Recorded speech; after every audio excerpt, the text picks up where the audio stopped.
We'll go ahead and call the meeting to order. So if you'd stand with me, please, and do the pledge to the flag.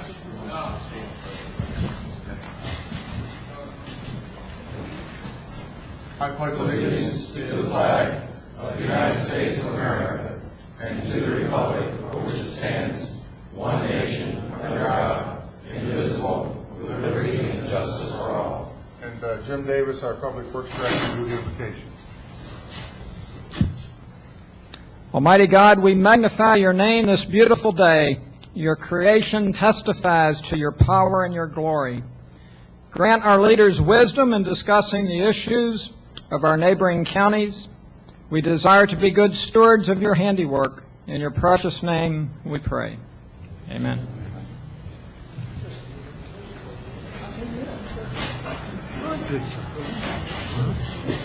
I'd like to introduce our commission staff members at the table here. And I'm Gary Wheeler, Chairman of the Commission. This is Commissioner Bowden, the Vice Chairman, Commissioner Flesher, Commissioner Davis, Commissioner O'Brien, our County Attorney, Will Collins, our County Administrator, Joseph Baird, and our Assistant County Administrator, Mike Zito. And we have various staff in the audience. In fact, if all of the staff within Indian River County would stand up for just a second, everybody can see who you are. Very good, thank you. And now I'll turn it over to you, sir. Thank you. Good afternoon. And Chairman Wheeler, I think you had a great suggestion at the beginning of the meeting that we go ahead and switch sides. Since we're all Democrats, you're all Republicans, you guys are set up on the left, we need to be set up on the left. So let's just go ahead and switch now. I try to look at it from the audience's point of view. There you go. Perfect. Great perspective. My name's Chris Kraft, Chairman of the Board of County Commission in St. Lucie County. Unfortunately, today Commissioner Smith is still in D.C., or fortunate for him, I guess, and the rest of us is not so fortunate. We have Commissioner Coward, our newest Commissioner Grandy, our rookie who has increased the average age of our board by a few years, but that's all good. The young guy. Commissioner Lewis, our County Administrator, Doug Anderson, and our County Attorney, Dan McIntyre. Chairman Wheeler? The first order of business will be a presentation of the Rural Land Stewardship by Florida Conservation Development Group, LLC, and Family Lands Remembered, Gladding Jackson, CH2M. We got someone here that's going to do this. Okay, there you go, Ernie. Mr. Cox.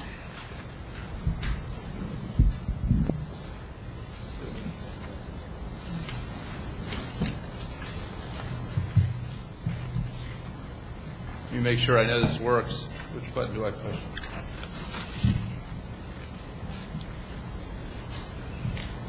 Caroline, I feel like you're pointing at me with that thing.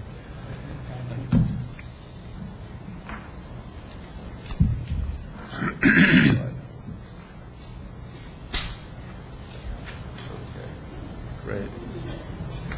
Thank you. You all will see my technical limitations probably at least once or twice during this afternoon's presentation. My name is Ernie Cox, and it's good to be with you today. I'm the president of Family Lands Remembered, LLC, and we've got a couple of different folks that are going to talk about various portions of the Rural Land Stewardship Program that's been adopted by St. Lucie County as relates to both Adams Ranch and Cloud Grove.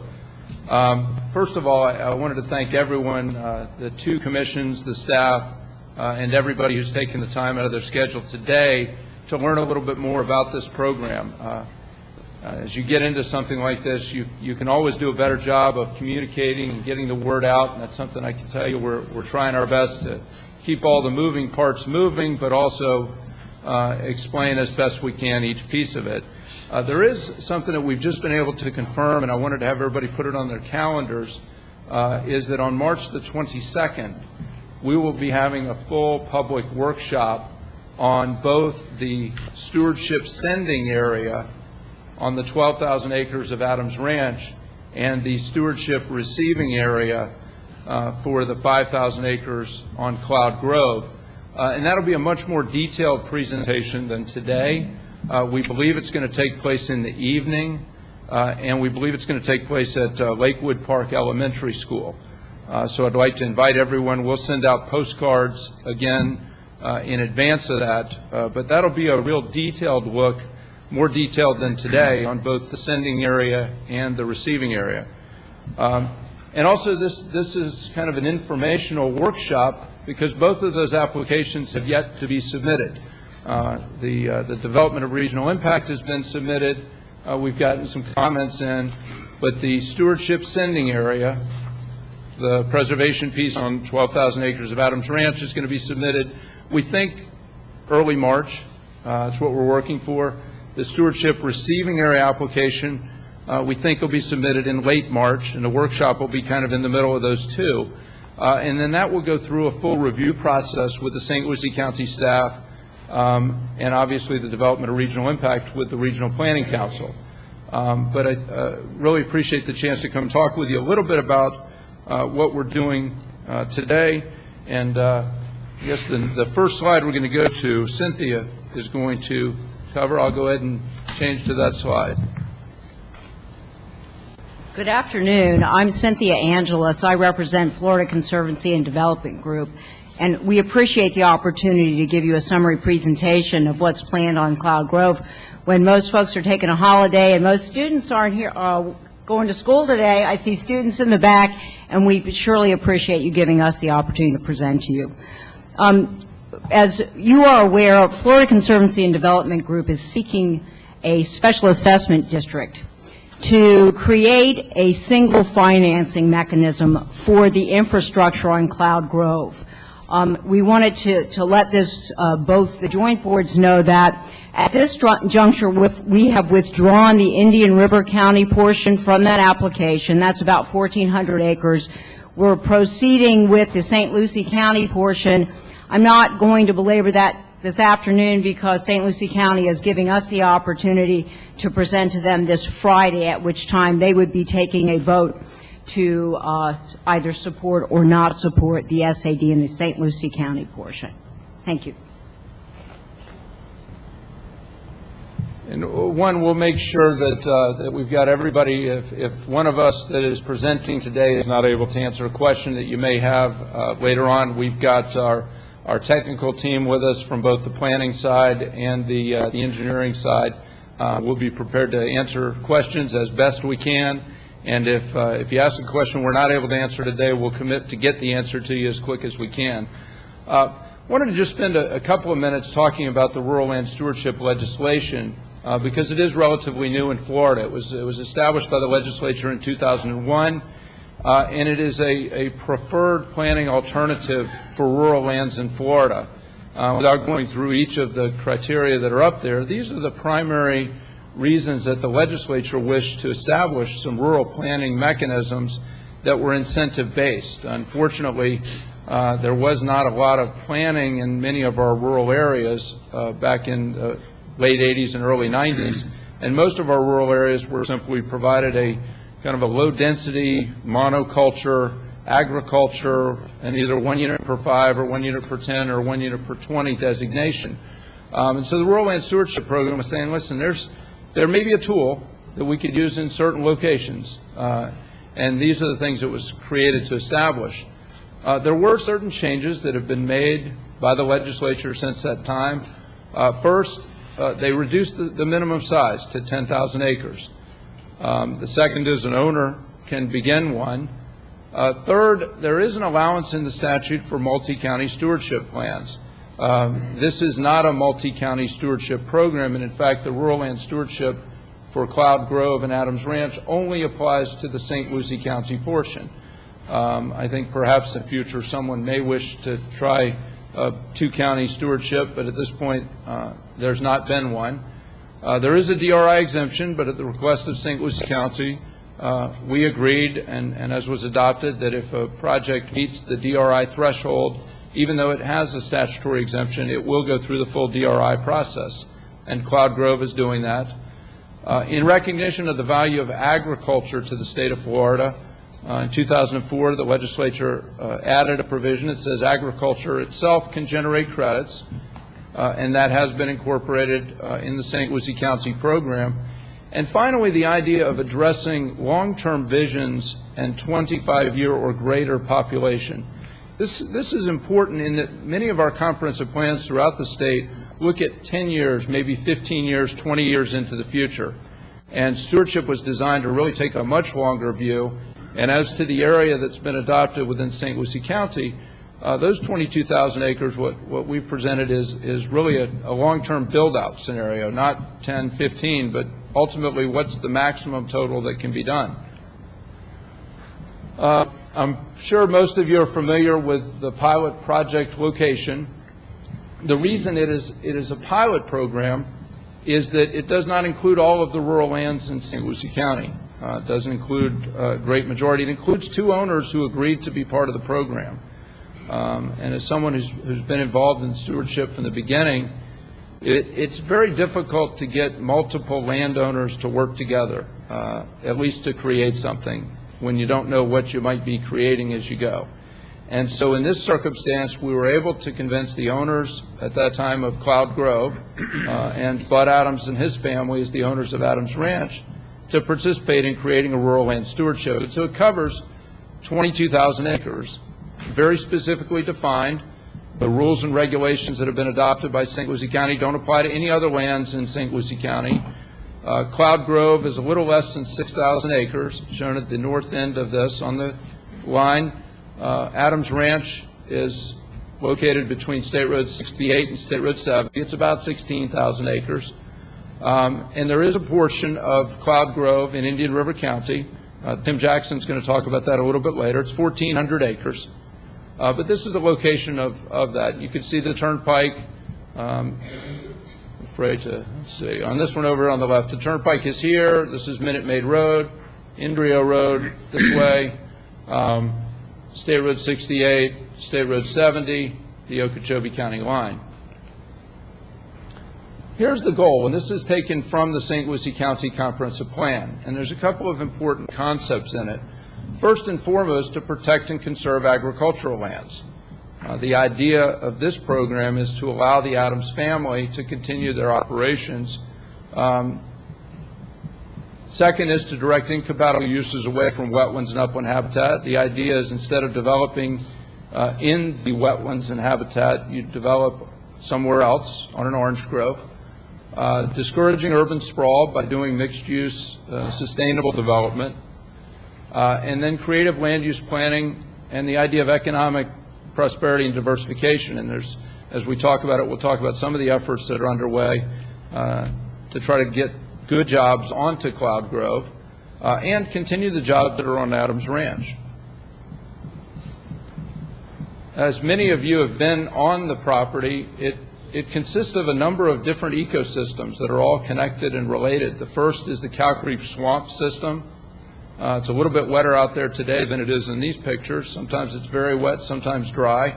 But this is a cypress slough system that has not been logged, unlike many cypress slough systems throughout the state of Florida. Adams Ranch also has a multitude of different rangelands, different types of habitat that are used for cattle grazing, but are also very good for wildlife.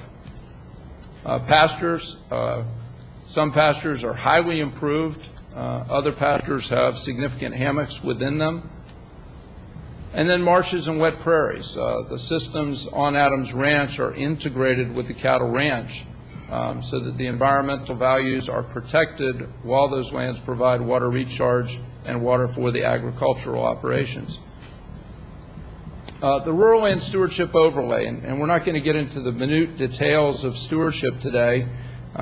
We've been through that with a number, and if anyone would ever like to, happy to do that in a more detailed fashion. But basically, stewardship credits are a new currency. And the idea is that instead of looking at transfer development rights, you would establish a program to value the resources on the ground.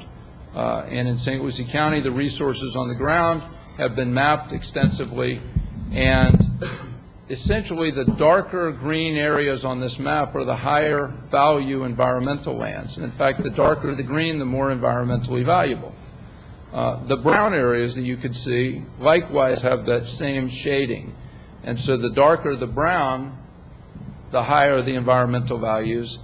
And just to give you a little bit of context, again, over on the left one, this light brown area on Adams Ranch is about 500 acres of citrus grove. The Cloud Grove area, that is citrus. However, if you go down here, you've got some very dark green areas in some of these systems, pasture and hammock, also based upon the listed species habitat that's available. And the way that the stewardship program works is that the more valuable the land environmentally, the more credits per acre it generates, and the more uses that you would eliminate from that land. What we've done is taken all of the allowed uses in the agricultural area in St. Lucie County and put them into categories in the comprehensive plan. And so if we're establishing a stewardship sending area on 12,000 acres of Adams Ranch, first thing we're going to do is remove the ability to do 1 unit per 5 acre density forever. We're also going to remove the conditional uses in the earth mining, and in certain portions of the property we'll go down to Ag Group 1, which would allow row crops or citrus. And you generate a certain number of credits by going down to that level. You generate more credits by going down to an Ag Group 2, and in essence, Ag Group 2 are your more passive agricultural uses, your cattle ranching, your ability to cut pasture sod and replant. Depending upon the area, will determine what uses are removed. That'll go through an entire process. This is the entirety of Adams Ranch that's shown on this. We're probably within a couple weeks of finalizing the areas that will be in the first stewardship sending areas, but in general, this brown area over in the west of the property, which is predominantly highly improved pasture, used to be a lot of cropland, will probably be excluded from the first stewardship sending area. The grove over here will be excluded. We expect that the green area will be included. Some of this along State Road 70 will be excluded from the first stewardship area. And then we're going to follow this line basically right here to go around this reservoir. This is an above ground reservoir. Has some great wildlife habitat, but it also performs an integral part of the water management system for the ranch. And in this hammock system right up here is the one that's relatively close to the main office, and I think many of you may have been in it one time or the other. And so we'll be submitting an application that will include the exact boundaries of about 12,000 acres. And our goal there is to create 35,000 credits from those sending areas to transfer to Cloud Grove. And so it gives you a general sense of what we've got. While I'm talking about the ranch, a little commercial. For those that haven't been out or those that would like to get back out to the ranch, the Florida Cattlemen's Association is sponsoring a barbecue this coming Saturday. It's at 3:30, runs from 3:30 to 6:30 p.m. It's a fundraising event for the Florida Earth Foundation. So if you're interested in attending, you can RSVP on Florida Earth Foundation's website. But it'll be a cattleman. It'll be a good chance to get out. Hopefully the weather will be like today.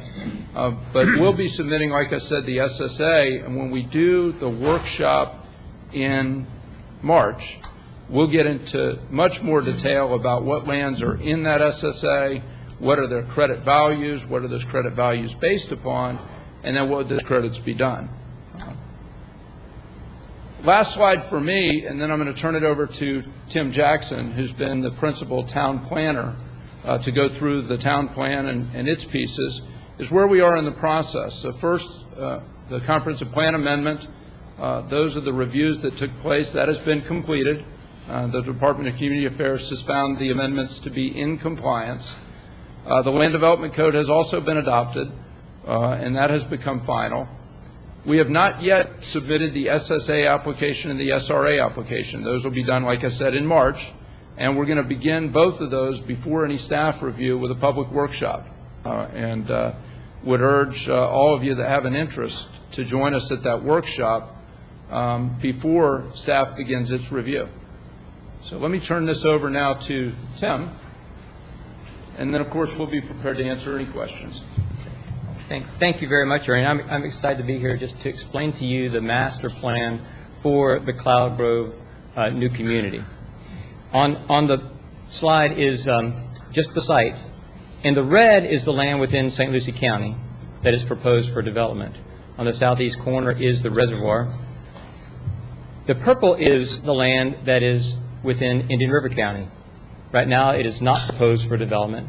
What is proposed is a roadway connection from Cloud Grove to Oslo Road somewhere, not necessarily a straight line, but somewhere through this site. And what may also be proposed are some fill dirt operations that would require some further permitting. But that's what would be proposed on the land within Indian River County. Now, to start with the master plan of this new community of Cloud Grove, the St. Lucie County Commission identified or adopted a set of guiding principles for this new community. And they're a great departure from what we've built in this state over the last 40 years. They're a big departure. First of all, that the opportunity to just master plan 5,000 acres, a community of 12,000 homes all at one time, is a big opportunity, a big departure. What that means is that instead of just building individual subdivisions that connect to one another by main roads that then connect to separate commercial centers and then separate employment centers, the opportunity to create and master plan a true community of neighborhoods that are integrated, that connect to mixed-use centers with retail, with employment opportunities. So those principles are found in the comprehensive plan that was adopted by the County Commission and a set of land development regulations that were adopted. The master plan has a mixed-use town center. It includes a whole series of neighborhoods, about 25 different neighborhoods, each with their own focal point, being a park, could perhaps be a school, where people take pride in that neighborhood, and that neighborhood is somehow related to one of these mixed-use centers. That allows those neighborhoods to be connected with a rich road system, small roadways, primarily two-lane roadways that connect neighborhood to neighborhood, that connect neighborhoods to these town centers, to the town core, to the public amenities, a bike and pedestrian system, some of that being on the neighborhood streets, some of that being multi-use trails along the open space system, some of those being multi-use trails that exist on some of the main streets. That community to include a broad range of housing, from small home sites to larger home sites at the edges, including some multifamily homes within the town centers, a balance of residential, non-residential, so that the daily and weekly needs of the folks who live here will be provided for by those retail centers that exist in the town centers, but that their employment needs can primarily be met on site. That the town would include an open space system of at least 35% on site, that on this site, on these 5,000 acres, there would at least be 35% of that land which would remain as open space. And then finally, that at the south end of the site, there would be employment opportunities beyond what's required for the residents of Cloud Grove, but for the region. Now, that's just broadly that community. What I'd like to do is sort of walk through this plan and each of the elements of it, because the guiding principles say the plan has a set of context zones, and they're going to guide the design of this new community.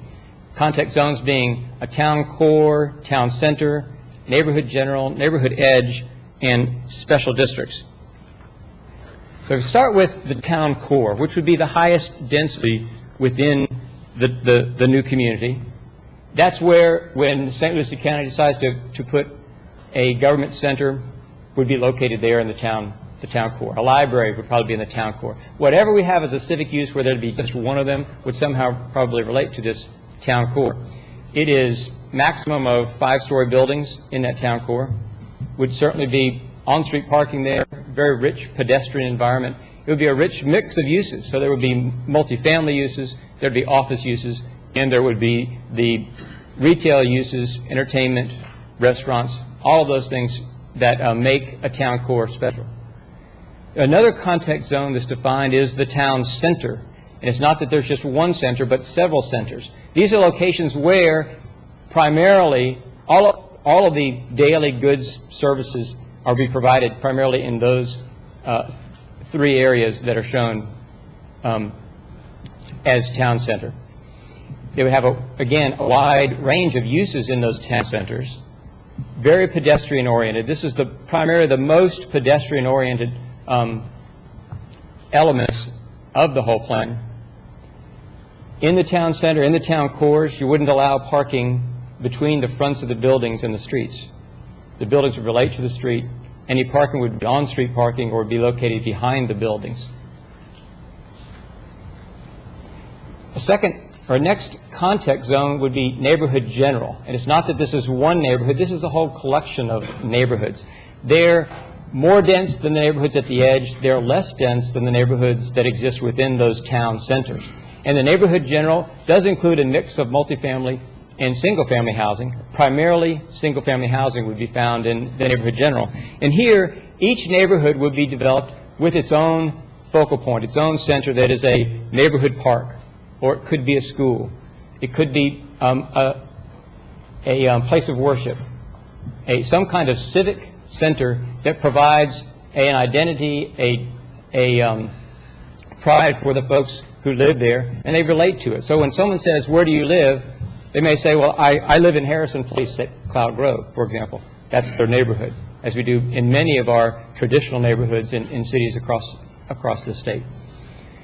Within neighborhood general, there would be a very rich, interconnected pattern of streets, two-lane streets, so that it is easy to get from my neighborhood to your neighborhood, whether I'm walking or I'm on my bike, I'm driving. It's easy to get from my neighborhood to the town center, to the civic spaces. It's easy for kids to get to school without getting onto a major roadway, to cross those roadways because there's a rich network of streets. And again, a whole series of sidewalks and streetscapes that support the pedestrian environment. Another context zone is in the comp plan and land development regulations is called neighborhood edge. And this is where larger single-family home sites would be located, something more like 70-foot wide sort of home sites. This is the least intense or the lowest density neighborhoods within this new community. So it have a limited mix of uses. All these probably are just residential. They are residential with a pretty strong connection to an open space system at its edge. And it's a way in the land development regulations, it's a way of transitioning from the neighborhood general to the edges of this community.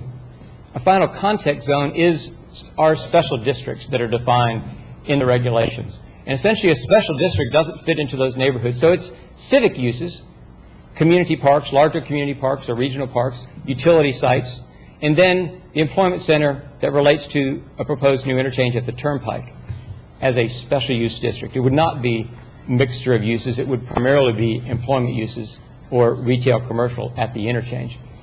All of the civic locations where there are community centers, fire stations, schools, would all be located within one of these sites that are in the special district zones. So together, those context zones make a master plan community. And a master plan community that could have up to about 12,000 homes, single family to multifamily, in a broad range of sizes. A whole full range of uses within this community so that, one, the daily and weekly needs for shopping, for entertainment, for employment can be provided on this site, as well as recreational needs and civic needs completely within this new community. This community is designed in the context of the comp plan, in the context of a rural setting. Primarily that's what's there today, and it's designed in that context. So it's designed to be essentially self-contained, so that as I get to it, when I'm within it, I can get everything I need provided within the boundaries of this new community. Proposed to have key road connections at Injo Road, a north connection to Oslo, and then a proposed new interchange at the Turnpike. And it's proposed to be developed over the course of many years, about 22 years, through the year 2029. So not something happening immediately. And to include within the employment center about 500,000 square feet to the county to serve targeted industries. Now, I'd like to just show a couple of vignettes of places within that new community to give you a flavor, a sense of what we certainly hope to create here. This is town center, at the south end being the reservoir, the north end being community park. So this center is anchored by the reservoir, which has a public edge here. It's passive recreational area on the south, and community park, recreational area on the north. And what connects those two is a rich, multi-use main street. Its north end is first floor is primarily commercial retail with about 3 blocks of street front retail. It's got restaurants. It's got shops. Perhaps above it, it has office space. In that core, these are no more than 4 to 5 story buildings. They are 2-story buildings primarily. Along this street, as you transition from the retail, you transition to area where you may have live work, as opposed to just retail on the first floor. Maybe it's some office and residential first floor, and then connected to more dense residential uses and home sites. They're shown in yellow. This is where the highest density of residential would be located. So that you would have townhouses here, may have multifamily condominiums, some apartments located here in the yellow. You can see the parking would all be behind buildings, not between the buildings and the fronts of streets. The white would be parking. There's a location shown here as a potential where you would have a structured parking, that white piece there, that may serve the residential yellow around it, as well as serve the commercial districts along the commercial uses along the street. So you can see this street being the place where folks who live here in the center, as well as people who live in the neighborhoods that adjoin this center, coming there for their entertainment. That's coming there for where they're going to mix with their neighbors. It's where they're going to get their daily goods and services here at this center. This would be the center of this part of the new community, as well as the center of the whole town. So that is the town center. And here's an example of a neighborhood in the neighborhood general.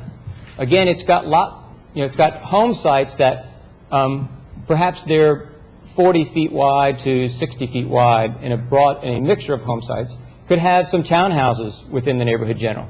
You can see that it's designed around a neighborhood park at its center, a focal point, so that everybody lives within a very easy 5-minute walk of that neighborhood park as a focal point for that neighborhood. The edges of that neighborhood, you see where this is civic or this is flowway, those edges, the majority of those edges would be a public edge. So it's a street where on the one side that's a sidewalk or it's a multi-use trail, and the homes along the street face out. So they're eyes onto that public space, both at this flowway and at the civic end, so that most of those edges are public. And so you end up with this neighborhood that is a mixture of housing types. Everyone relates to the center. They're an easy walking distance. The roadways are very connected so that folks can get from one to the other, whether they're walking or on their bike, and they can easily get to the schools, to the parks, and they are connected to a regional trail system as well. Now, at the very edges of the community would be what is called the neighborhood edge zone. So this is an example of a neighborhood at the neighborhood edge. You can see that it has got more open space than in the neighborhood general. It relates to its edges, as in flowway water. It still has a focal point in the center. It's related to larger lots. Perhaps these are 60 to 70 to 80 foot wide lots here. There is still a very rich network of roadways so that folks who live here can get to and from their neighbors without everybody having to be just on one road. And it relates to some civic space. So again, this neighborhood has less homes in it than the neighborhoods in the neighborhood general, because there are larger lots here, so that the number that you can get within a 5-minute walk of the center is less than in the neighborhood general. Now, if I just walk through some of the elements then of that whole plan that we talked about within each context zone. One is the roadways. There being a hierarchy of roadways. First being major roads, shown there in purple. Primarily 2-lane roads, certainly nothing more than a 4-lane road. The major roadways where I can get from one neighborhood to the town centers, to the major civic spaces. and a network of minor roads, all of them two-lane roadways, where I can get, without getting on those major roads, I can get to everything I need to get to from my neighborhood. So if I'm making internal trips, I'm for sure on this network. Right.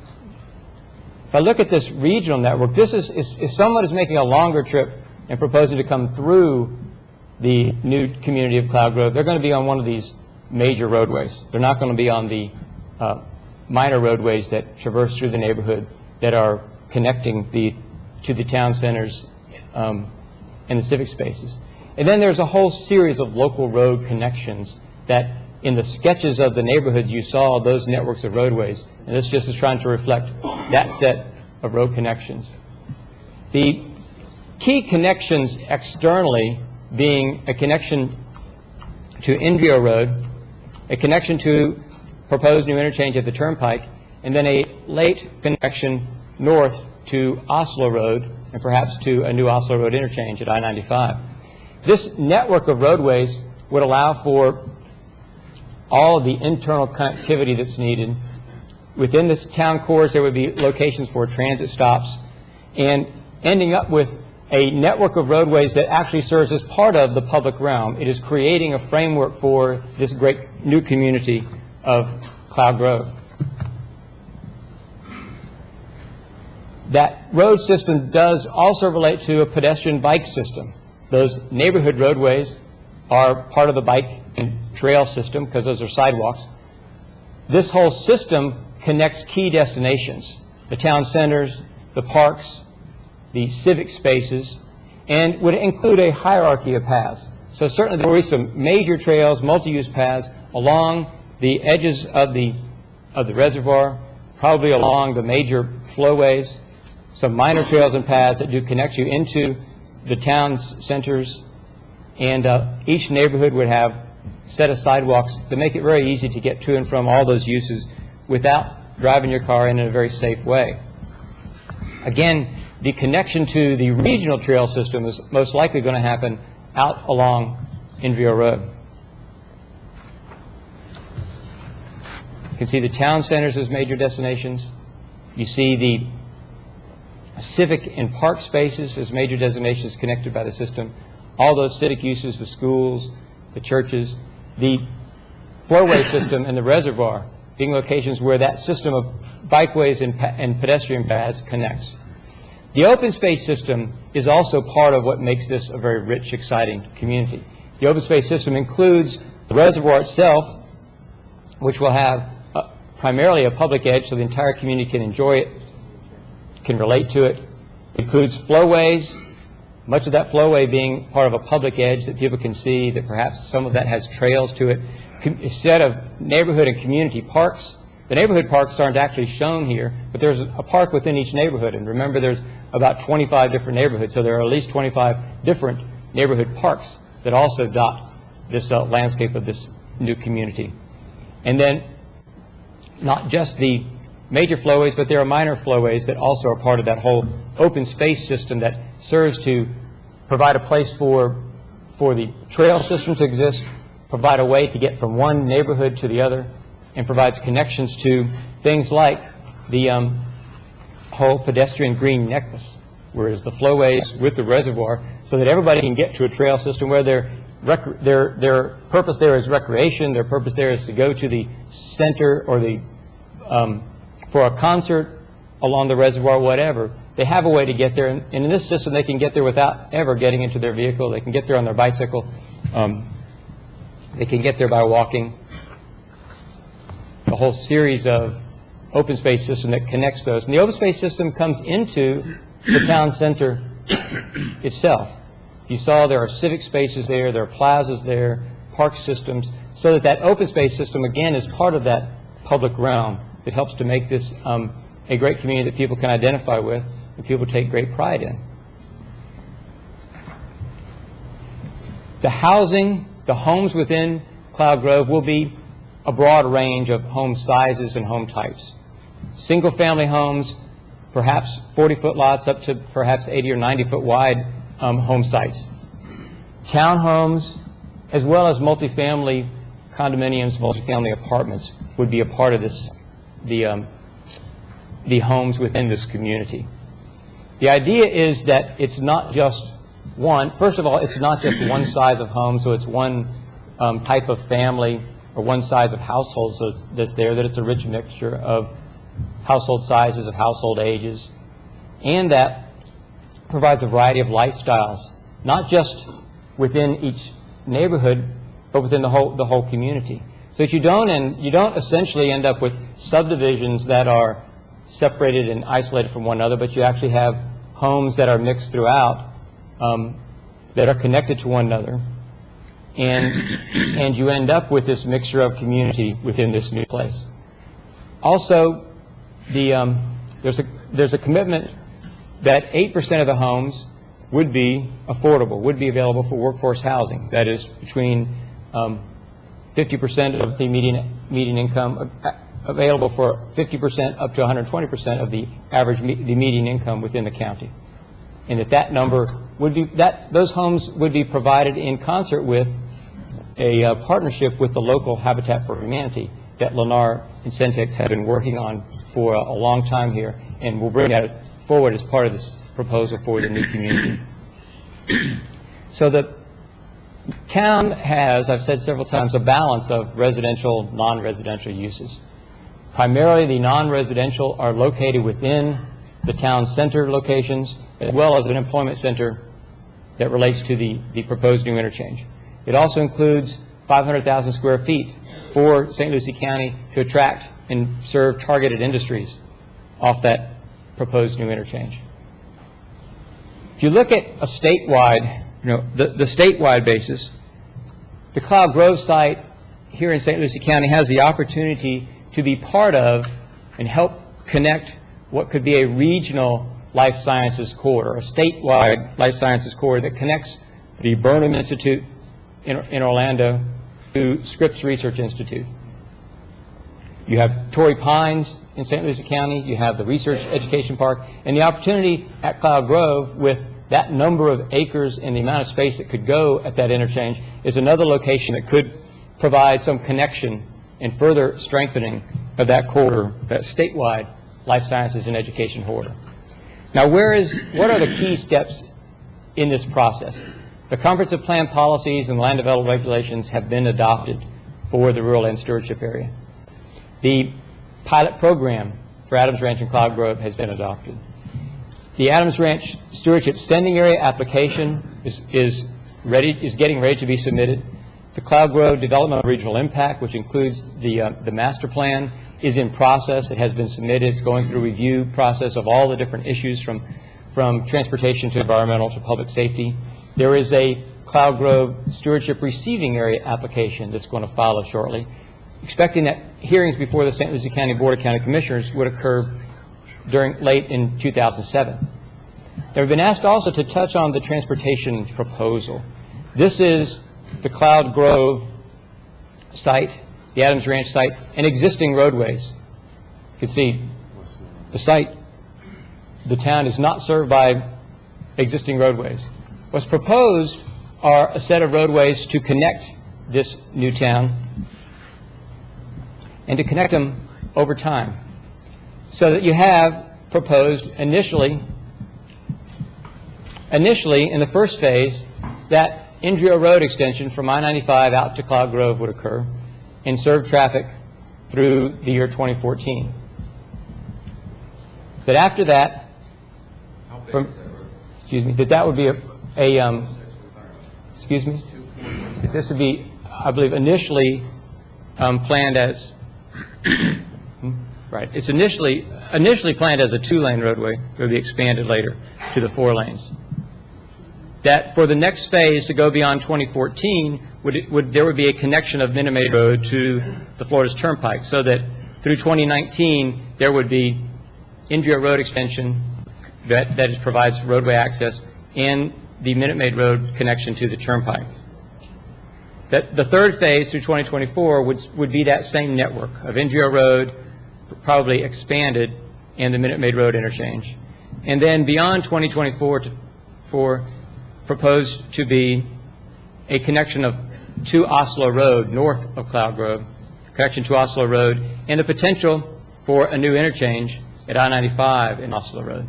That's the proposed transportation network, regional transportation network, to serve this new community, to connect this new community to the existing communities in Indian River County and St. Lucie County. Now, the development of regional impact process that's going through will end up with a development order, and the transportation conditions will first, they will identify a set of improvements that are needed, as in new roadway construction or widenings of existing roadways or transit service that will be required for each phase of this development, each of the 4 phases, so that though it will identify those, and those improvements will need to be in place or to be fully funded before the project can move into its next phase. So initially, for 2014, or for the first phase, just to start construction, St. Lucie County will identify, here's a set of improvements that must be in place or be funded in order for Cloud Grove to start development. And then say, when you get to 2014, here's a set of additional improvements that need to be in place in order to continue on beyond 2014. That is the planned process to go from here through the development order process, working closely with the Regional Planning Council and with St. Lucie County on each of those requirements and on what are the appropriate set of improvements. And now I'm going to turn this over to Fred, who's going to talk about a set of environmental issues.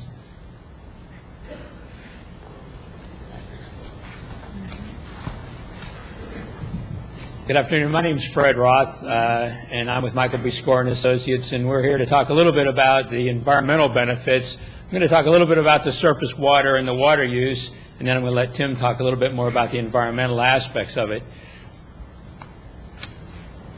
Currently, the grove, as with most groves in the area, is drained through a series of canals and ditches that lead either through a pump discharge or a gravity discharge. That water is not specifically treated, and ultimately it ends up going into the C-25 and leads to the Indian River Lagoon. The proposed system is going to be a series of lakes, flowways, as you've seen, that will have littoral areas, they'll have filter marshes, we'll have a different type of system that will then ultimately be used to store the water, and it will improve the water quality. The water quality coming from this site will be improved before it gets off the site, so before it gets into the C-25 and gets into the Indian River Lagoon, it's going to have some water quality. In fact, we're going to increase the water quality requirement from what South Florida Water Management District requires, which is 1 inch over the overall site. We're going to do 50% more than that, whichever is the greater of the water quality requirement. So we're going to do that, and that's going to help. And in addition to that, we're also looking at the annual discharge. We're not just looking at a peak discharge value, but we're looking at the overall annual water use and the water discharge. And the system's being designed in such a manner that we'll be able to reduce the total volume of water that comes off the site on an annualized basis. In the water use areas, a couple of things. Right now, the current agricultural operation uses primarily surface water. It's drawn out of the C-25. It's used for irrigation throughout the grove area. The proposed system that's going to be installed, the potable water, will use water supply wells from the Floridan aquifer, and will no longer use any surface water for any of the potable water aspects. And this use is consistent with what South Florida Water Management has recommended for this area, which is called the Upper East Coast Water Supply Area. And we're going to be consistent with that. Irrigation is then going to be coming from reuse water, IQ water, reclaimed water. The majority of our irrigation is going to be coming from that. It will have to be supplemented at certain times during the year with some of the surface waters, but overall the majority of it is going to come from reuse, and that reuse is going to be the treated sewage that comes off of the site. And that kind of a really brief overview of the water and the drainage. I'm sure you're glad to see brief at this point. And I'm going to give Tim back the hands here, and he can take over. To quickly tell you about 2 other environmental features on this site. One is a cabbage palm hammock that's about 11 acres. It's one of the only remnant patches of native habitat that exists in this whole region. And it's proposed to be protected, to be managed, so that folks can appreciate it, can experience it as passive, as a passive recreational site. that will be integrated into the master plan. It, for example, includes the state-listed butterfly orchid within this cabbage palm hammock. Second site is the reservoir, which is about 640 acres. It currently exists as an above-ground reservoir that was man-made.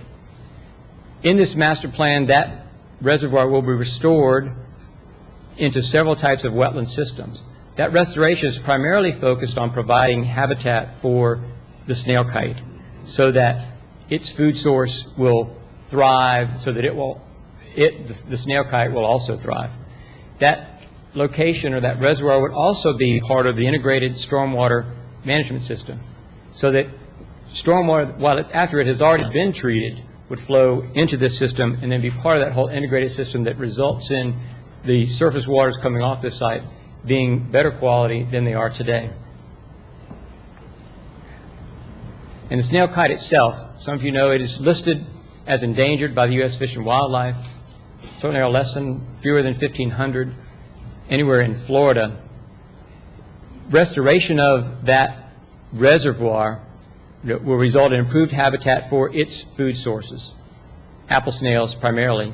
So the snail kite would continue to thrive on this site, as would a whole series of other listed and non-listed wading birds. And that reservoir is certainly planned as a major destination for the community, including bird watchers, because it is proposed as public access, is proposed as an integral part of the community of Cloud Grove and available to the whole community of both counties, Indian River residents and St. Lucie County residents. And that concludes this presentation of the proposed master plan for the Cloud Grove new community. And Ernie Cox is going to summarize. It's been a great pleasure to have worked on this project for the past 2 years, and you always start out with something that you hope will come together. I want everyone to understand that we're maybe barely halfway through this, and there's been a lot of work done. I'll thank the staffs of both counties, particularly the folks in the St. Lucie County staff. We've had many meetings, lots of emails, lots of revisions, lots of trips to Tallahassee, public workshops. I believe some of you attended some workshops that were held down in St. Lucie, where we got some input for the design of this town. We've drawn on Tim Jackson's experience throughout the entire state in terms of how do you create a place that works and design a community that I believe is unlike anything that's ever been done in the Treasure Coast region. Now, that being said, we've got a lot of work still to go. And with the workshop that's coming up in a month, the application process would urge you to lay out questions you may have today. We've had a lot of involvement and expect to continue that. And I don't know, chairmans, whether you want to take public comment or you want to start grilling us with questions. I guess the way we'll kind of do it is if you've got a question at whatever point is appropriate, I'll try to field who might be the right person to answer it. And if it turns out there's a question we don't have an answer for, we'll try to make sure we get an answer for you and get back to you either in another forum or in writing. But I didn't know if you wanted to hear from anybody out here before questions. Well, what I'd like to do is any questions of any of you from any of the commissioners or staff, I'd like to do it that way first, and then after we ask our questions, open it up to public questions and comments. That'd be great. We'll start with our guests. I do have, I do talk very close. Yeah, get close. I do have a question about Minute Maid Road extension to Orange Avenue. When is that scheduled, and how large is that? Sandra, at this point, all of the modeling that has been done is assuming that Minute Maid Road stays a dirt road. As you may know, that's a private easement. It's not a county right-of-way.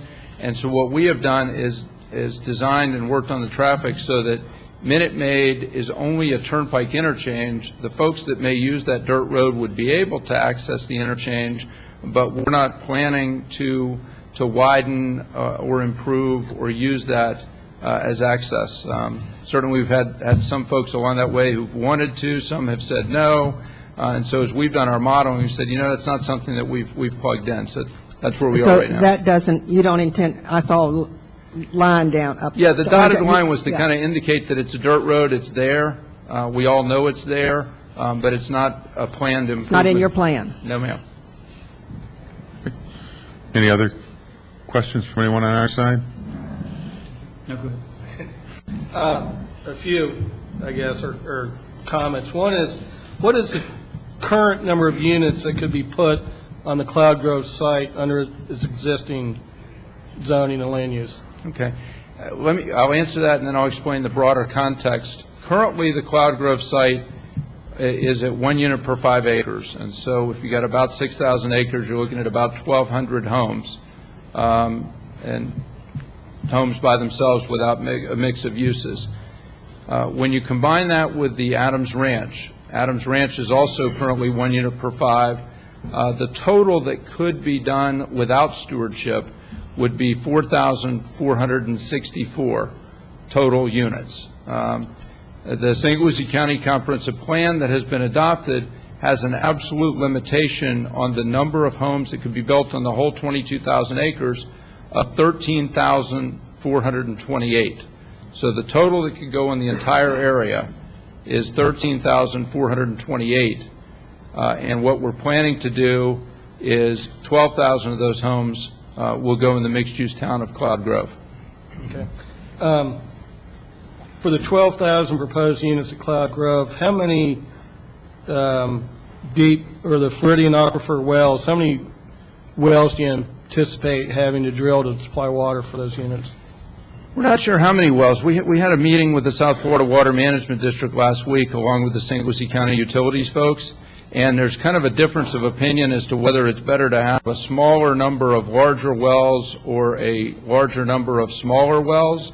And we're in the process of working out a modeling protocol with St. Lucie County Utilities and the Water Management District to actually do the modeling before we determine how many wells and where they should go. One of the things that we've got to do, and I know it's been a big issue for Indian River County, is the law requires that we cannot interfere with any other user with that system. And so that not only includes the utility providers, Indian River County, Fort Pierce Utility Authority, St. Lucie County Utilities, but it also includes the other agricultural operations. So we're hopeful over the next few months as we put together the actual modeling, put in some test wells, measure flows and rates, we're able to come up with that. But that will be a water use process that will go through before any permits are issued. Okay. Let me just maybe rephrase it. Do you know how many millions of gallons of water 12,000 units on a daily basis? We have somebody that can answer that question. And while they're looking that up, Is that Tom?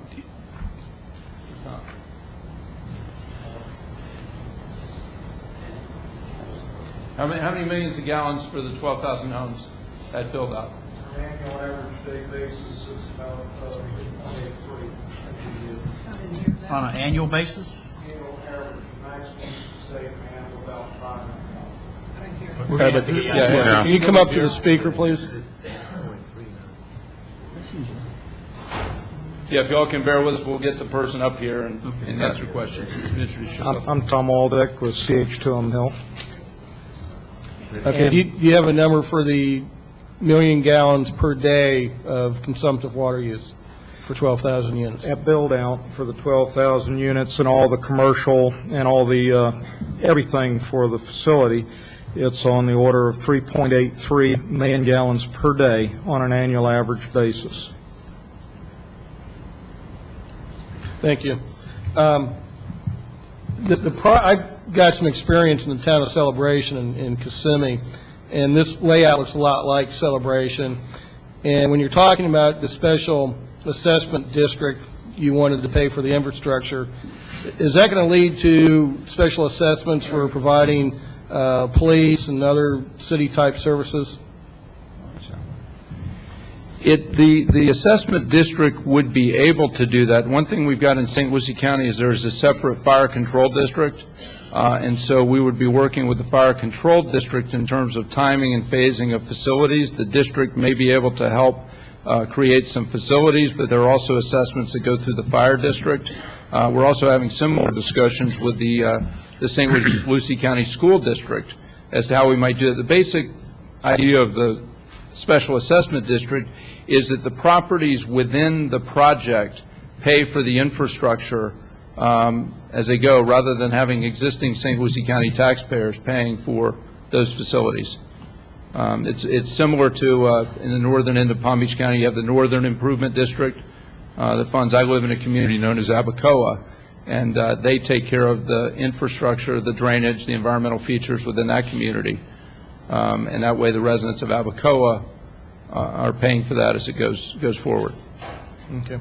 Now, just one kind of more of a comment, I guess, is my last point.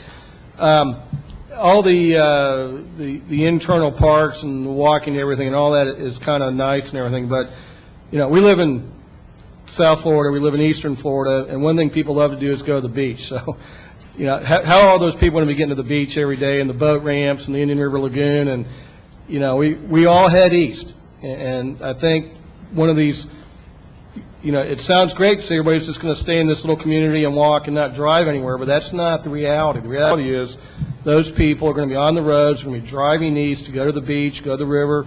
I mean, that's why we live here, is for those amenities. So, you know, one road, India Road, is that going to handle all that traffic? Yeah, I think one of the things that we're trying to do, and then I'll talk about the process on transportation analysis, it's ongoing, it's not complete, is that what we're trying to do is to capture as many of those daily trips as we possibly can. I think they look at a single family home having 10 daily trips. And when you break them down into what does that mean? It means taking the kids to school. It means going to the grocery store. It means dropping off your stuff at the dry cleaner. It means going to the beach every now and then. Certainly, not all of us are able to go to the beach every day. But what we're trying to do is to capture as many of those. We'll never get to a point where 100% of the traffic is captured in the community, because people may want to go to Harbor Branch. If we're able to attract some, hopefully we'll have some folks coming from Harbor Branch to one of the jobs we create here.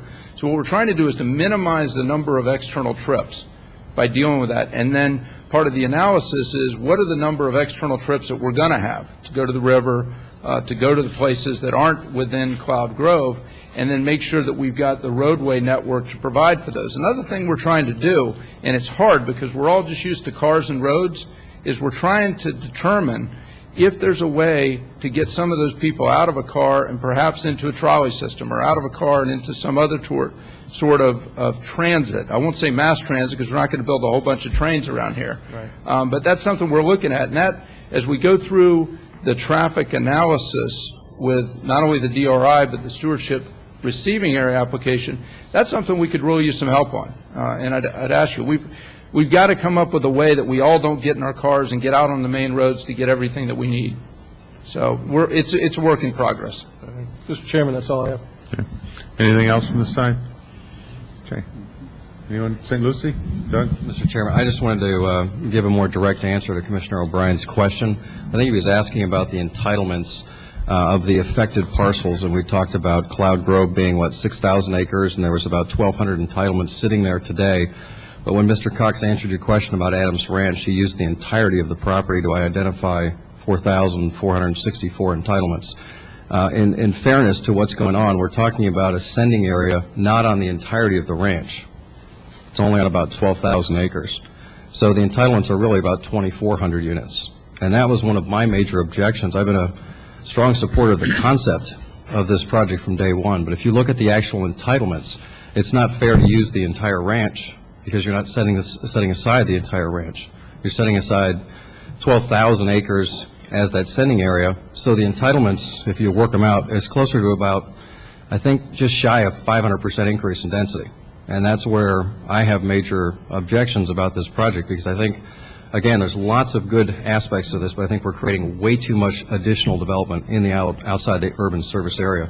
And I just want to make sure you understood the entitlement figure. I think the actual number is about 475%. I appreciate that clarification, and I do share your concerns that I think I said all along that I like the idea of concentrating some of this growth and certain benefits to it as far as infrastructure and impacts, but I've always been opposed to it at a cost of higher densities just for the sake of doing it. So I share the same concerns that Commissioner Coward has on that issue.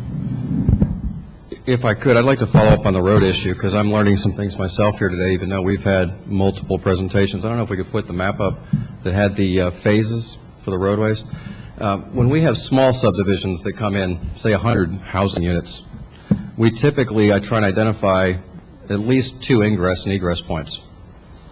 And another major concern of mine is we're talking about a new town with potentially 30,000 people. And through phase 1 of the first 12 years, we're talking about 1 road. And I'm having a very difficult time comprehending how we're going to have a new town 5 miles west of the urban service boundary with 1 road through the first 12 years. And then, if I got those numbers right, I think you said it was 2019 was phase 1? Phase 2. Or is that phase 2? 2014? So it's only 7 years, not 12, 6.5 years, whatever. So the first 5 or 6 years, we're going to have 1 road coming in, and then potentially a connection to the south to the turnpike, and then a 3rd connection to the north on Oslo. What happens if the Indian River County Commission chooses not to approve that connection? My question is if I could, Mr. Chairman, along those same lines, and this may be more of a legal issue, if somebody owns the property from the St. Lucie County line to Oslo Road, I'm not sure legally, Mr. Collins, what could we do to stop that road?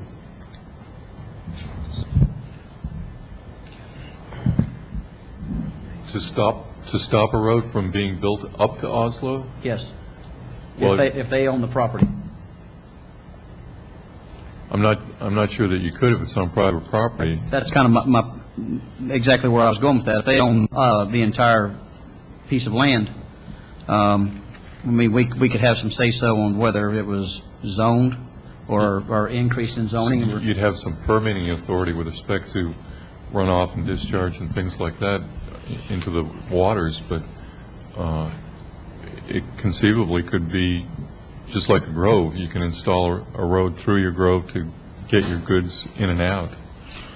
But are you required to allow them to connect to our road? No. Okay. They can build the road, but... But no, well, no. Okay, so if I have public road frontage in front of my property, you're saying I can't leave my property to get on that? I don't see how you can do. I mean, unless I'm missing something. If they have alternate access, you could deny an access point. Usually, you would give them access based on some spacing operation for your whatever roads are classified as. You try and minimize the number of connections to any public road, especially a collector arterial type. Chairman Wheeler, I'd also like to point out the fact that we went through an extensive discussion of this project to make sure that it was fiscally neutral, and not only fiscally neutral for St. Lucie County, but also includes any impacts that it may have on Indian River County. So any impacts that potential impacts you may have within your area would also have to be bared by the applicant here. This isn't anything that we wanted our taxpayers to be able to have to foot the bill for, and nor did we want Indian River to foot the bill for that.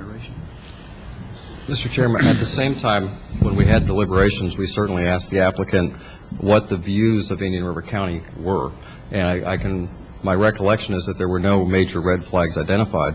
So I think between the 2 elected boards, we certainly have the ability to address infrastructure that's of concern to one or both of the county commissions. So I'd like to know, the position of the Indian River County Commission, not necessarily today, but I'd like to know what your position is as it relates to that infrastructure that's been proposed in your community. Because it's not just an issue of fiscal neutrality. You put roadways through rural areas, it has effect on your development patterns, which has a major effect on your taxpayers and your need to provide services outside the urban service boundary. So I think we have more ability as elected bodies to deal with that issue, and I would like to get a pretty clear understanding of Indian River County's position as it relates to that infrastructure. And Mr. Chairman, we certainly agree with that. One of the things that we've done to date still a lot of work to be done, is we've met with the Indian River County Transportation staff, we've met with the St. Lucie County Transportation staff, we've met with the Regional Planning County Transportation staff and the Department of Transportation staff. And we're in the regional review with the Regional Planning Council.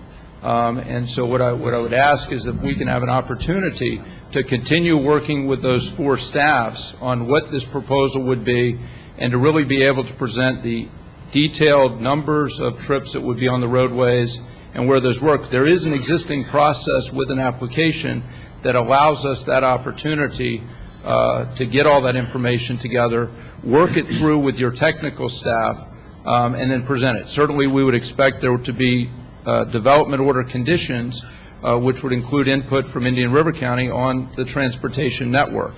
And it may be, and I know we've had some discussions, it may be that some realigning of the order of things would be preferred.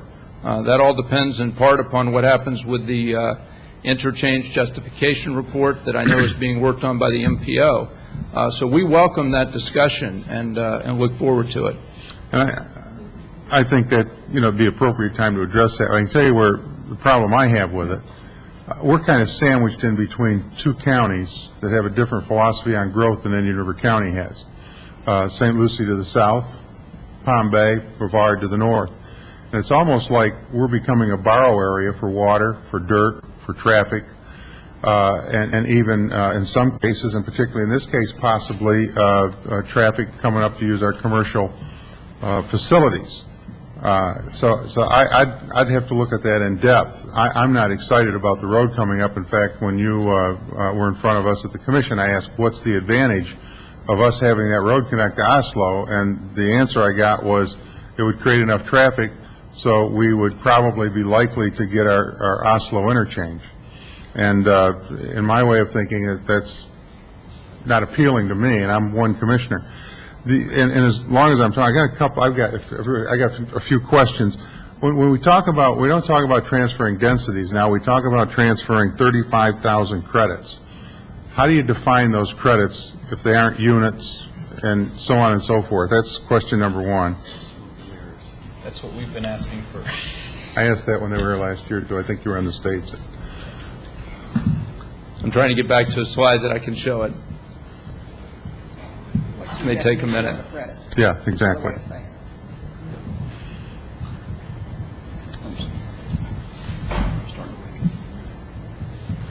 I'm sure there's an easier way to do this, but I'm not sure I know it, so bear with me.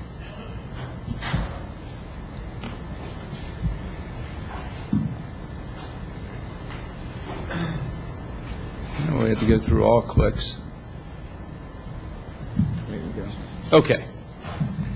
There's the overlay map. And one of the things, we actually had a meeting with the St. Lucie County Environmental Advisory Committee last week, and we may be doing a further workshop with them to go into this in great detail.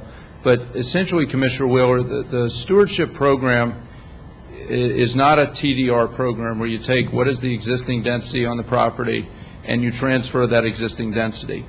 It's an incentive-based program that's designed to create stewardship credits based upon the natural resources or other intrinsic value of the land itself and environmental. If you look at the map that I've brought, this is the adopted rural land stewardship overlay in the St. Lucie County Comprehensive Plan.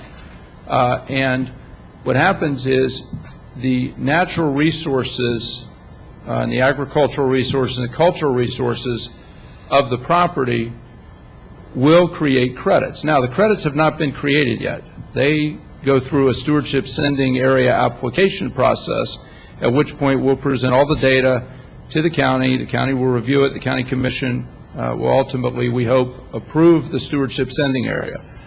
Those credits will be based on two things. One, the values of the land within which the credits are being withdrawn, and second, the removing of the uses that are listed: residential, conditional uses, earth mining, and Ag Group 1.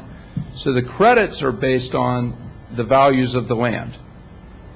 When you transfer the credits, for instance, the 35,000 credits to Cloud Grove, That would allow a town of 5,000 acres. So we've now transferred from credits to acres.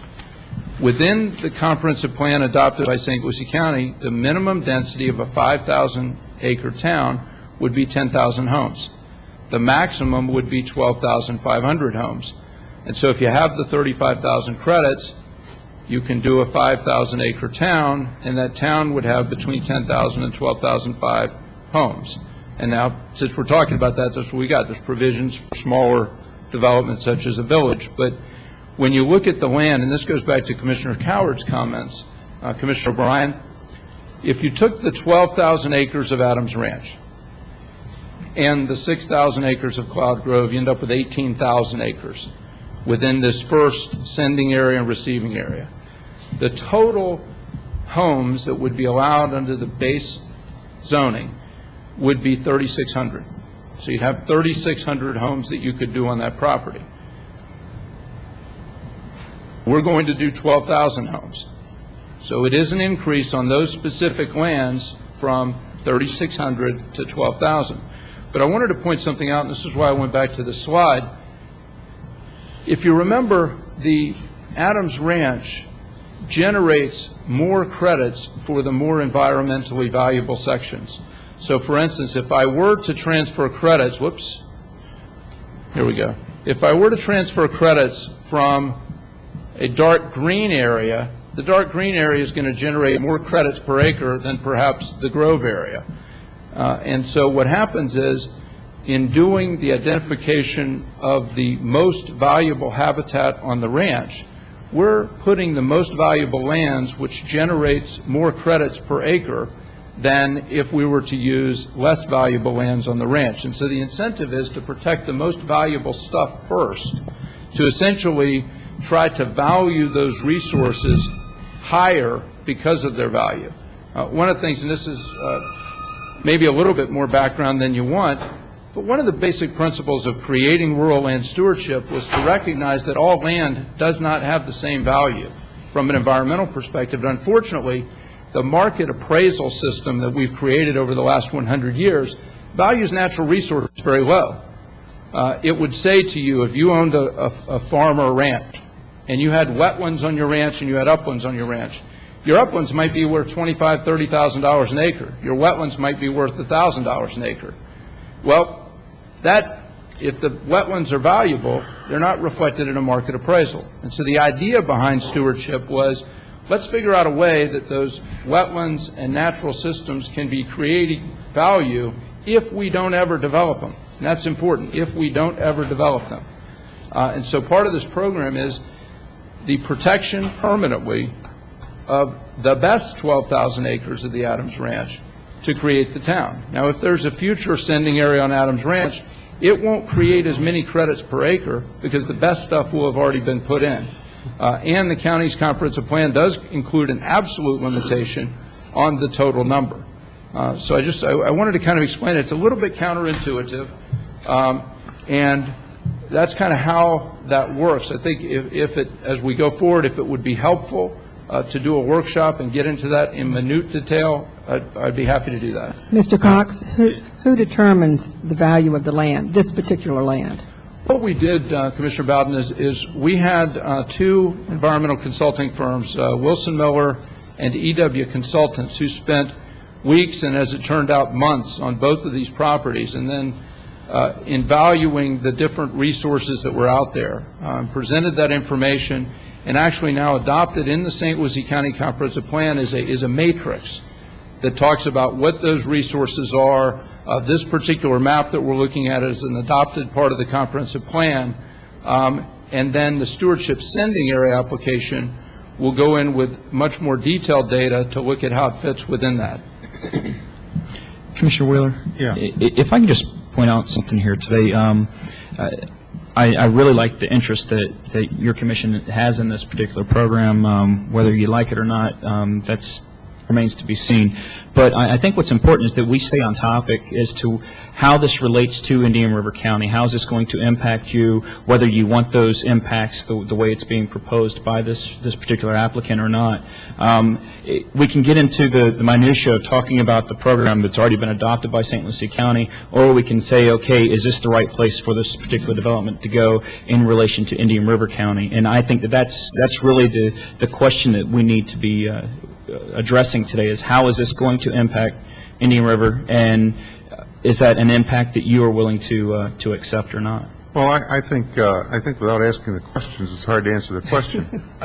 Okay. I think you're further along than we are. We've not had the opportunity. And I think, and some of the things that, and I'd just like to understand, that because we're looking at this type of development in Indian River County currently, unless we change our comp plan, which we're hopeful to do.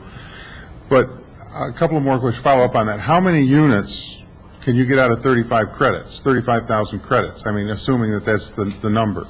In other words, how many credits equal a unit? The credits, you have 35,000 credits. That would relate to a 5,000-acre town. There's a minimum number of residential units within that town, which is 10,000, and a maximum within that town of 12,500, because you have each acre could be 2 to 2.5 on a gross basis. So you have 35,000 credits that relates to between 10,000 and 12,500 homes. And that doesn't include the commercial, industrial? It does. It actually requires the commercial and industrial. Okay. That's one of the things that part of stewardship is what is protected, and part of stewardship is you can't just go out and do subdivisions. The other thing I want to, just so I'm sure that I understand how we develop credits, you take a piece of property that's conservation, for instance, that you really couldn't build on, right? Well, no. See, that's where I disagree with you, is that the only way, in my opinion, to permanently protect a piece of property from being developed over time is to either own it or to have a permanent easement on it, because regulations change, commissions change, rules and regulations change. I think we live in a state where we've got one of the most aggressive and successful land buying programs and conservation easement programs. This is just another tool. My own belief is that regulations over time will change. Permanency is established by ownership or easement. Yeah, but but it appears from what I'm hearing you say that you take, and then I got a couple more questions, but you take basically property that you could put higher density on and transfer less units than property that you could put lower density on, you transfer more units. Well, no, actually, you could put the same density on either, assuming you can get the permits and approvals.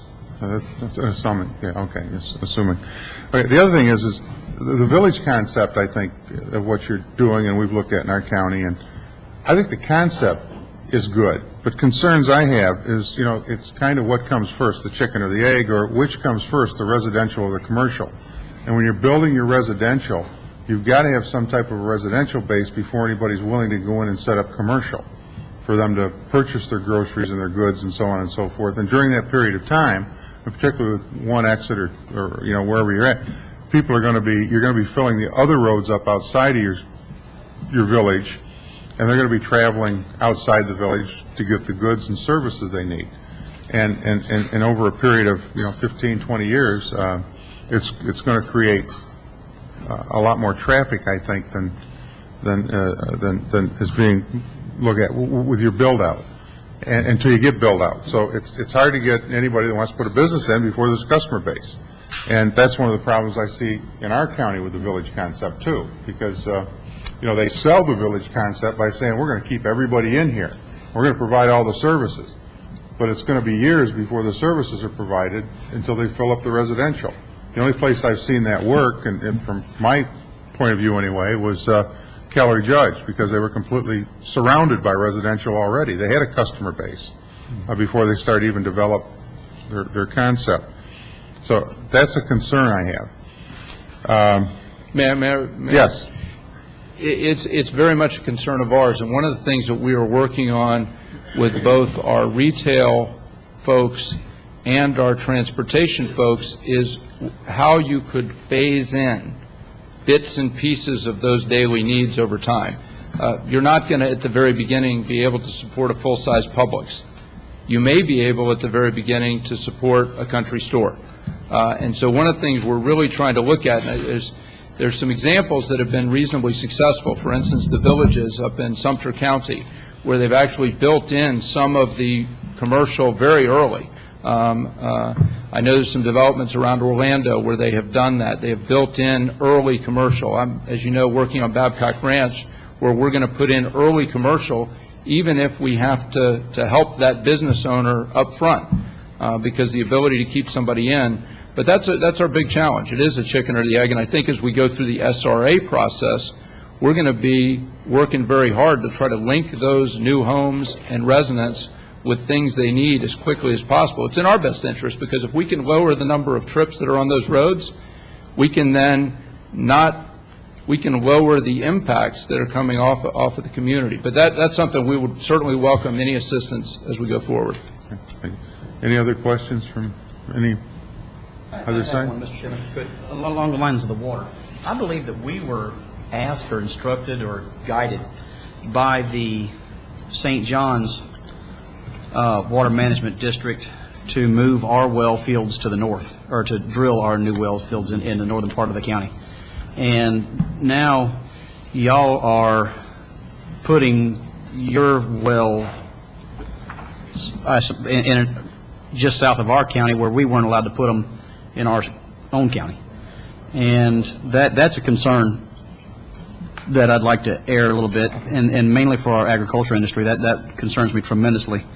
There's got to be a reason why they asked us to do that, and I don't know whether it's the disconnect between the two water management districts, and we will touch on that here in just a little bit also. But that imaginary line that exists right there clearly does not divide the Floridian aquifer. And Commissioner, I'll say, water, as with species and people, don't really respect those county boundaries. I can say that one of the things we're trying to do is to get with both water management districts and with the utility departments of both counties, so we can actually understand how does this whole system fit. And I know that there are at least some discussions beginning to take place between the South Florida Water Management District and the St. Johns River Water Management District about regional issues, and we hope to be a part of that. But one of the things I can tell you is as we go through that, all of that is going to be analyzed and through the water use permit process. And I guess just to put a little punctuation on the end of it is right now y'all's major thruster looking is for the aquifer versus any surface water for consumption. Yeah, and actually it was interesting is that was where we were directed. If you looked at the recent study that's been done by the South Florida Water Management District, it directs you that way, and I believe that's where we're heading. But we did have a meeting last week, and the question was, before we absolutely say it's all coming from the Floridian aquifer, let's do the modeling and work with the adjacent areas and determine where's the best place to get the water.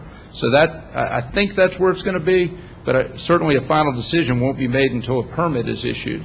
So I don't know what's the best way to do that right now. Okay. Thank you. Any other questions? Yeah, I believe you're done with your presentation. Just here to answer questions. Yeah. I'd like to go back, if I could. I'd ask kind of for comments from the board, and then Ernie answered and interjected, and I'd like to go back on the road issue connecting to the north. Again, I think the elected bodies both have more power than may have been portrayed by and I understand attorneys are often conservative, so no disrespect intended, but if a development order or development of regional impact were to come before St. Lucie County, we have the authority to approve or disapprove that plan. Certainly, if we knew that our neighbors to the north disapproved of a major road connection to the north through in your county, we certainly have the ability to modify the plan before us and vote accordingly. So I don't think it's just an issue of they are a private landowner, they can build any roads they want, and therefore we have no bearing as elected officials representing the tens of thousands and even hundreds of thousands of people in our community. I think we absolutely do have control over the situation, and we should take it very seriously, because not only do we have to think about this project, but all the roads connecting to this project are going to create an impetus for more urban sprawl out in this area. So I think the surrounding roadways are a critical issue, and I want to stay directly involved with the Indian River County Commission about their views on that roadway. I completely agree, and I certainly appreciate your willingness to work with us on that, because it is a concern that I have. We haven't had a lot of conversation about it, but we've had some, and I haven't seen anybody on our commission speak up and say, yeah, we like this idea. So, but I think in fairness, we need to hear what's going to be proposed, but I appreciate your comments and your willingness to work with us on this. If there's nothing else, we'll have some of the public questions. I don't know, I know this isn't a public hearing, but if you could keep your questions short and try, if somebody else is talking, please try not to be redundant. Yes, sir, in the back, if you come to the podium.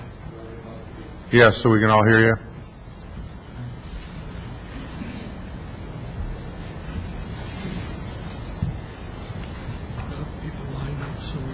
Yeah, if there's other people that want to come up, if you come up by the mic and then just move up one at a time, and we'll try to expedite this. Sure. My name is Frank DeSeta, and I'm the president of the Spanish Lakes Fairways Homeowners Association. We are located on Indrio Road, right off of 95. So this, as you can imagine, is going to have a tremendous impact on our community. And I'm just thinking, as I'm listening to all of this, that I might even be alive when it all comes to fruition. My first impulse, and believe me, I don't intend any disrespect, is this is just what we need, another huge development. When my sense is that our resources may already be strained. But I do have some concern. They're telling us in our community constantly to conserve our water, okay? We can't have irrigation systems. We have specific times about when we can water. Now, my understanding is that this complex will draw something like 6 million gallons of water. Is that what I read? Less than 3.83 million a day, I think. Okay. Well, I believe the paper stated something like 6 million, the one that I read. At any rate, it's a lot of water. And this water, I understand, is coming from what they call the Florida aquifer. I have a couple of questions. Is that aquifer interminable, endless? I don't know. Is it just go on and on to eternity, or will it ever be depleted? That's one of my questions. So I am concerned about that. And I didn't quite hear, it was difficult for me because the gentleman who was speaking was facing you, so I'm not quite sure how he answered some of the questions. But of course, one of my concerns of being directly on Indrio Road is how is this going to impact the traffic situation in our community, which is already getting a little tricky what with trucks and other kind of construction vehicles. So I would like some assurances as to just how this entire project is going to be overseen, or who's going to oversee it, who's going to give us some guarantees, whatever they may be, as to just how the construction company involved is going to follow through on their promises. And I would like to know just how our interests are going to be protected now and in the future when everything gets started. So I'm concerned about the water situation, the endless aquifer. Is it endless? I'm concerned about the traffic situation. And my final concern is who will oversee the entire project to make sure that the interests of the residents in that area, and we are a community of 1,600 homes, how will our interests be protected, and by whom? Thank you. Thank you. Thank you, sir. I'm going to try and get to those questions as best I can. Our staff, along with the board, will monitor this process as it goes from point A to point B.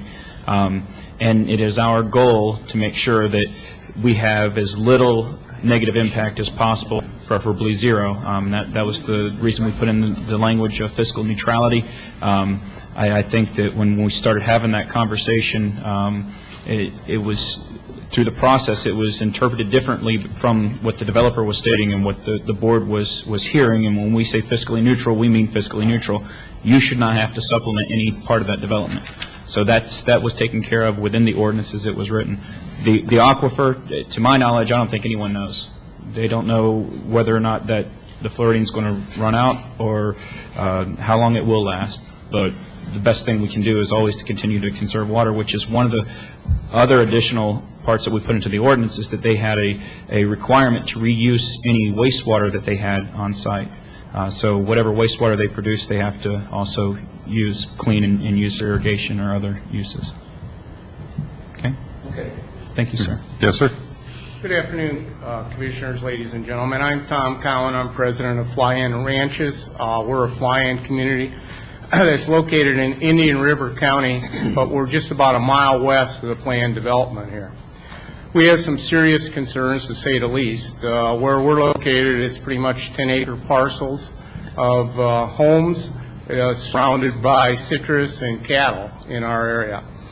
And we think it's a major mistake to allow a development of this size to go into a major agricultural zoned area that is now. In the 1980s, there was a regional plan that was developed, and in Indian River County, the plan was to keep the area west of I-95 as agriculture. The idea was to have the urban services boundary area, and outside that area may be some areas of 5 and 10 acre home sites, and then it would go into agricultural areas of 20 acres or more. We definitely want to keep that plan. We see that that's the way to go. If you allow a development of this size to go west of 95, there won't be any stopping development. It will be complete development around the marsh area and right to Yeehaw County and into Osceola County. This makes no sense at all. If you look at the amount of land that is still within the urban services boundary, east of the urban services boundary in both St. Lucie and Indian River County. Now, if we were having this conversation of 100 years ago, we'd be speaking of Mr. Cox and his staff as snake oil salesmen, because all they're doing is showing you the rainbow and pot of gold, while at the same time fleecing our pockets as voters and taxpayers and homeowners. To say that they're going to save the snail kite bird is absolutely ridiculous. With a 640 acre pond, we have 20 miles of marshlands west of town that are doing far more than a 640 acre lake will do. We're very concerned about the water. And when we're talking about 3.8 million gallons a day out of that aquifer. Where I live, we don't have any urban services other than electric that you provide to our area. We're on wells and sewers. Most of us have ponds in our yards or on our land, and we want to keep those ponds and we want to keep our wells working. When you put in that kind of development, I don't care what his geologists say, you're not going to keep water in ponds in that for the rest of us that live in that area. So it's a major concern. That along with the roadways. I've heard nothing from Mr. Cox on what the 1,400 acres that he owns in Indian River County is going to be, except he has no plans for development. What does that mean? He's going to use that for a roadway to Oslo Road to develop? Do we really need any of this in Indian River County? Forget about St. Lucie County. And to say this is a planned development and everybody's going to stay within that area, look at Port St. Lucie. Does everybody stay within the boundary of Port St. Lucie? No. Look at the roads. Look at US 1 in that area. Any of the major roadways in that area. Do we need more traffic? Look at 58th and 60 now. It's the busiest county road intersection in the county.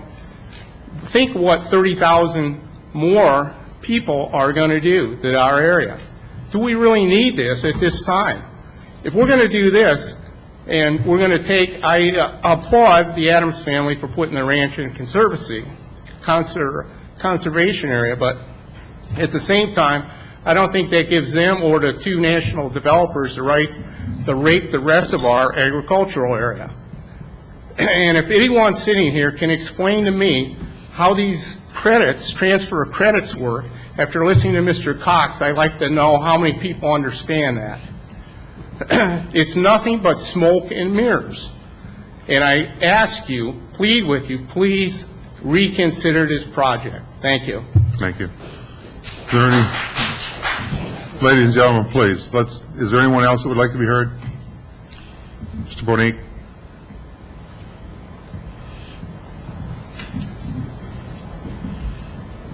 Thank you, Mr. Chairman. Doug Bornick, Indian River Citrus League. It is a cold and flu season. This citrus weather right now is perfect. Go ahead and pick up some grapefruit and oranges. Great. Good job. Thank you for your presentation, Doug. Have a great day. Anyway, I'm just up to say that the rural land stewardships are a recommendation of the Committee for Sustainable Treasure Coast. We all know that. They endorse that and support that, and that was the work of a lot of people looking at all the options for this region. This is a type of project that is just stellar for this region. Tweak it if you need to, but I think you've got a great project, and it should go forward, and it saves a lot of ag land. It's a tool in the toolbox. You know, you've got ranchettes, and look to the south. Ranchettes haven't worked so well in Palm Beach County and Broward County and Dade County. I used to live down there, and they tried that. That system, it does not work. Keep ranchettes as a tool, but you've got a great potential in this tool right here. It's all upside for us all. Production agriculture can't coexist with ranchettes.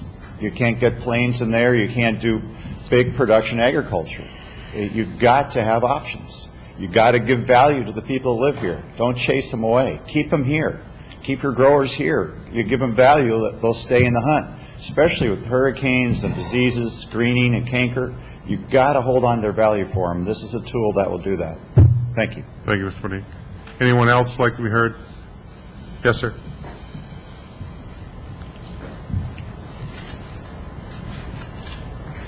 Good afternoon. I'm Bo Griffin with the Florida Department of Agriculture and Consumer Services. And I have a comment to make, not so much as a question.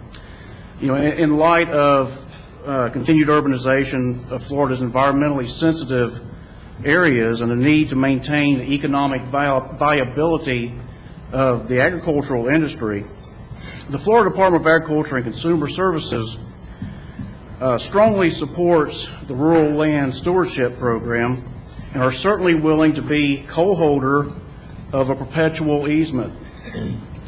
Now, such an easement should help keep agriculture viable well beyond our years, while also maintaining areas for wildlife and surface water and groundwater recharge in perpetuity.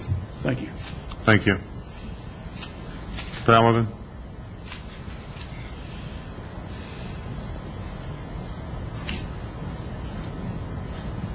Good afternoon, Joseph Paladin. I'm the chairman of the Growth Awareness Committee. I'm also a developer in Indian River County and a resident there. I'd like to ask a couple questions. Has St. Lucie County adopted Senate Bill 360 yet? Yes. What level of service do you have on your Highway 1 at this time? I see Don West here. I'm not sure, maybe Mr. Nix or Don West.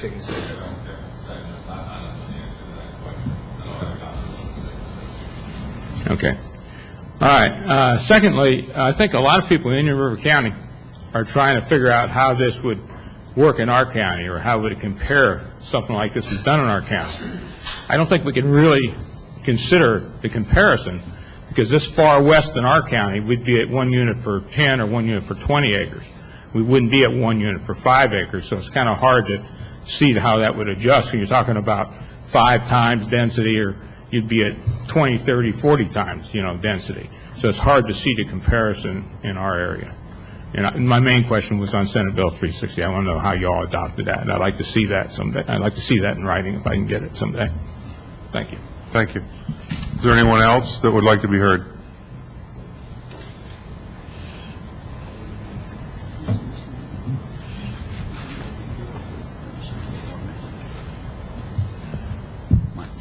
Afternoon. I'm Michael Minton. I'm with the law firm of Dean Mead.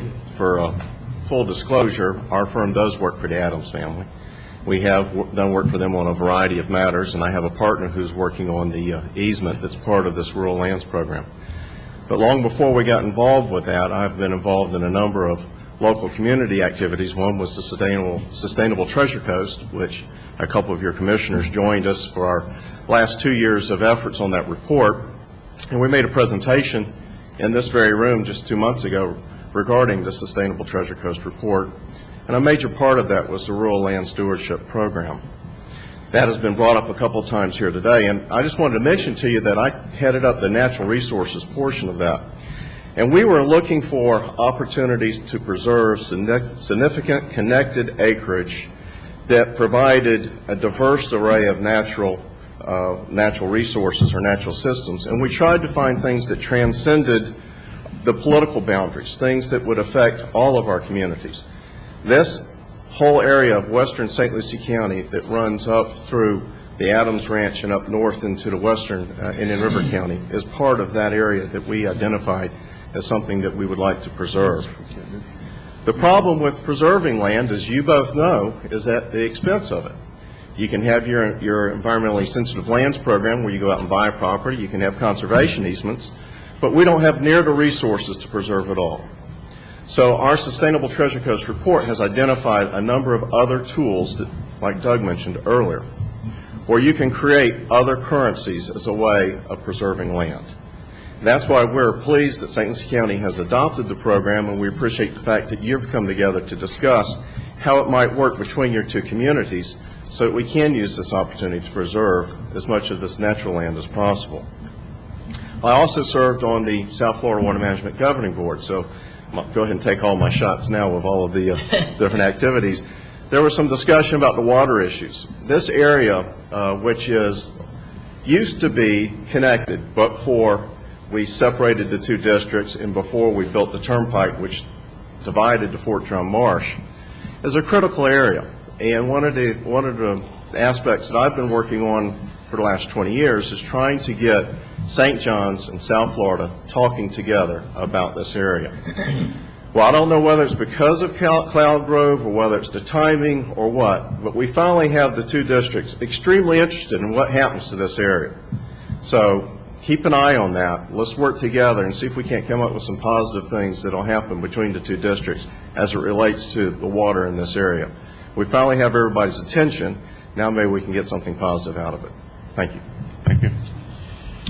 Is there anyone else who would like to be heard? With that, we'll move to the next item. Yeah. Chairman, before we go, I think one of the interesting things was brought up by, I believe it was Mr.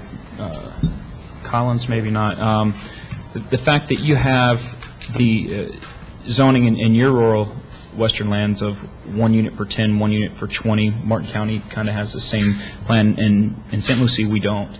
And that's one of the things for me that was very appealing to this particular program, because our forefathers didn't have that site. They adopted a 1 for 5. And there's already a tremendous amount of density that exists out in the rural lands of St. Lucie County. So this plan allows us to develop in a little more manageable fashion, as opposed to just allowing 5-acre ranchettes to take place from the urban service boundary line out to the Okeechobee County line. And that was one of the reasons for me supporting the project, at least in the ordinance part of it. So. Thank you. Yes.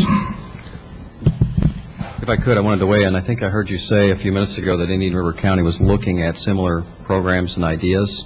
And I wanted to just briefly comment, if I can, having gone through, I also sat on the Sustainable Treasure Coast and worked for more than 1.5 years on that effort. And true, the Rural Land Stewardship Program was identified as a potential tool. But don't be misled to think that the details of this particular plan were specifically endorsed, because the currency that's been talked about that's being created here was not an issue that was discussed or considered by that committee.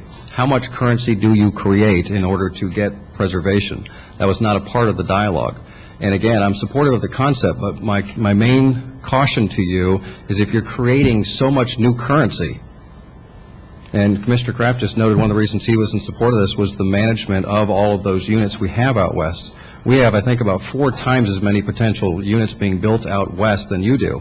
So to me, putting a 475% multiplier on top of that problem doesn't solve it. It could potentially make it bigger. So I would seriously caution you about proceeding with this program, particularly if there is a currency enhancement or bonus of nearly 500%. That's a major concern. I'd be more inclined to do what you folks are doing, which is to actually look at purchasing development rights and preventing development from occurring in rural areas. Because really what's happened is the Rural Land Stewardship Program has turned into the Rural Lands Development Program. It's become a new tool to basically get outside the urban service boundary and create these huge developments out west. So I would caution you greatly about proceeding. Yeah, thank you, Doug. And what we are in the process right now, if everything goes well, in eliminating the new town or village concept in our county outside the urban service area.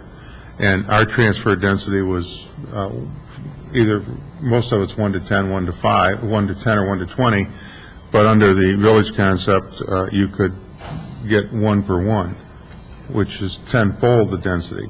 And I think this isn't all bad. There's some good things about this, but there's some things that I have great concerns about. And I think you hit it right on the head when you said this is more of a development tool than it is a conservation tool. But at any rate, I appreciate that, and we are looking at that. And at some point in time, it may come back, and we may do something differently when we have more insight because of things that are happening, like in your county. Yes, sir.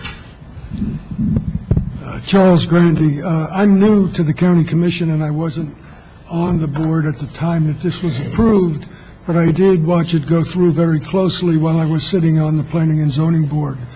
One term has come up several times this afternoon, and that's fiscal neutrality. The one thing that I've done since I became a commissioner is look very carefully at their proposals, and I would suggest at this point in time that fiscal neutrality is something that we really need to look at very carefully.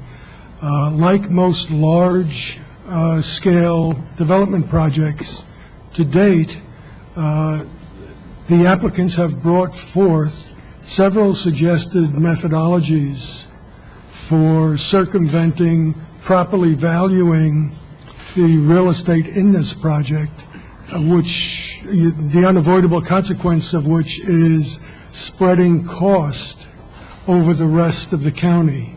Now, fiscal neutrality is definitely our goal for this, but I would suggest to you that we have not yet guaranteed it and we haven't assured it.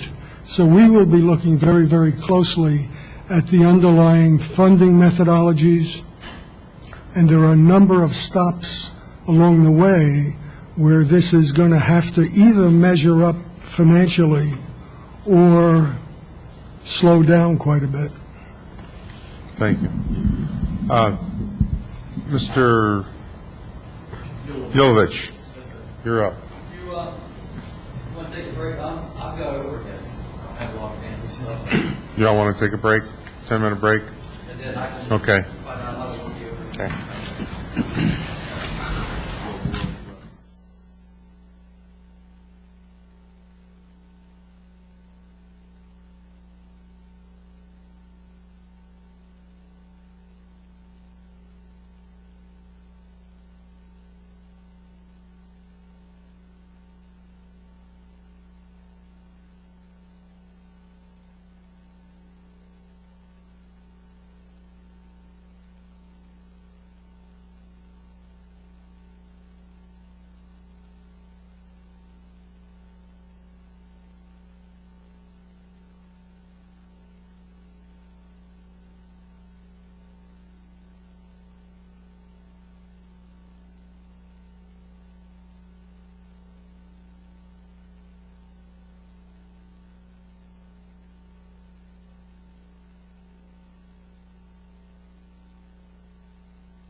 call the meeting back to order, please.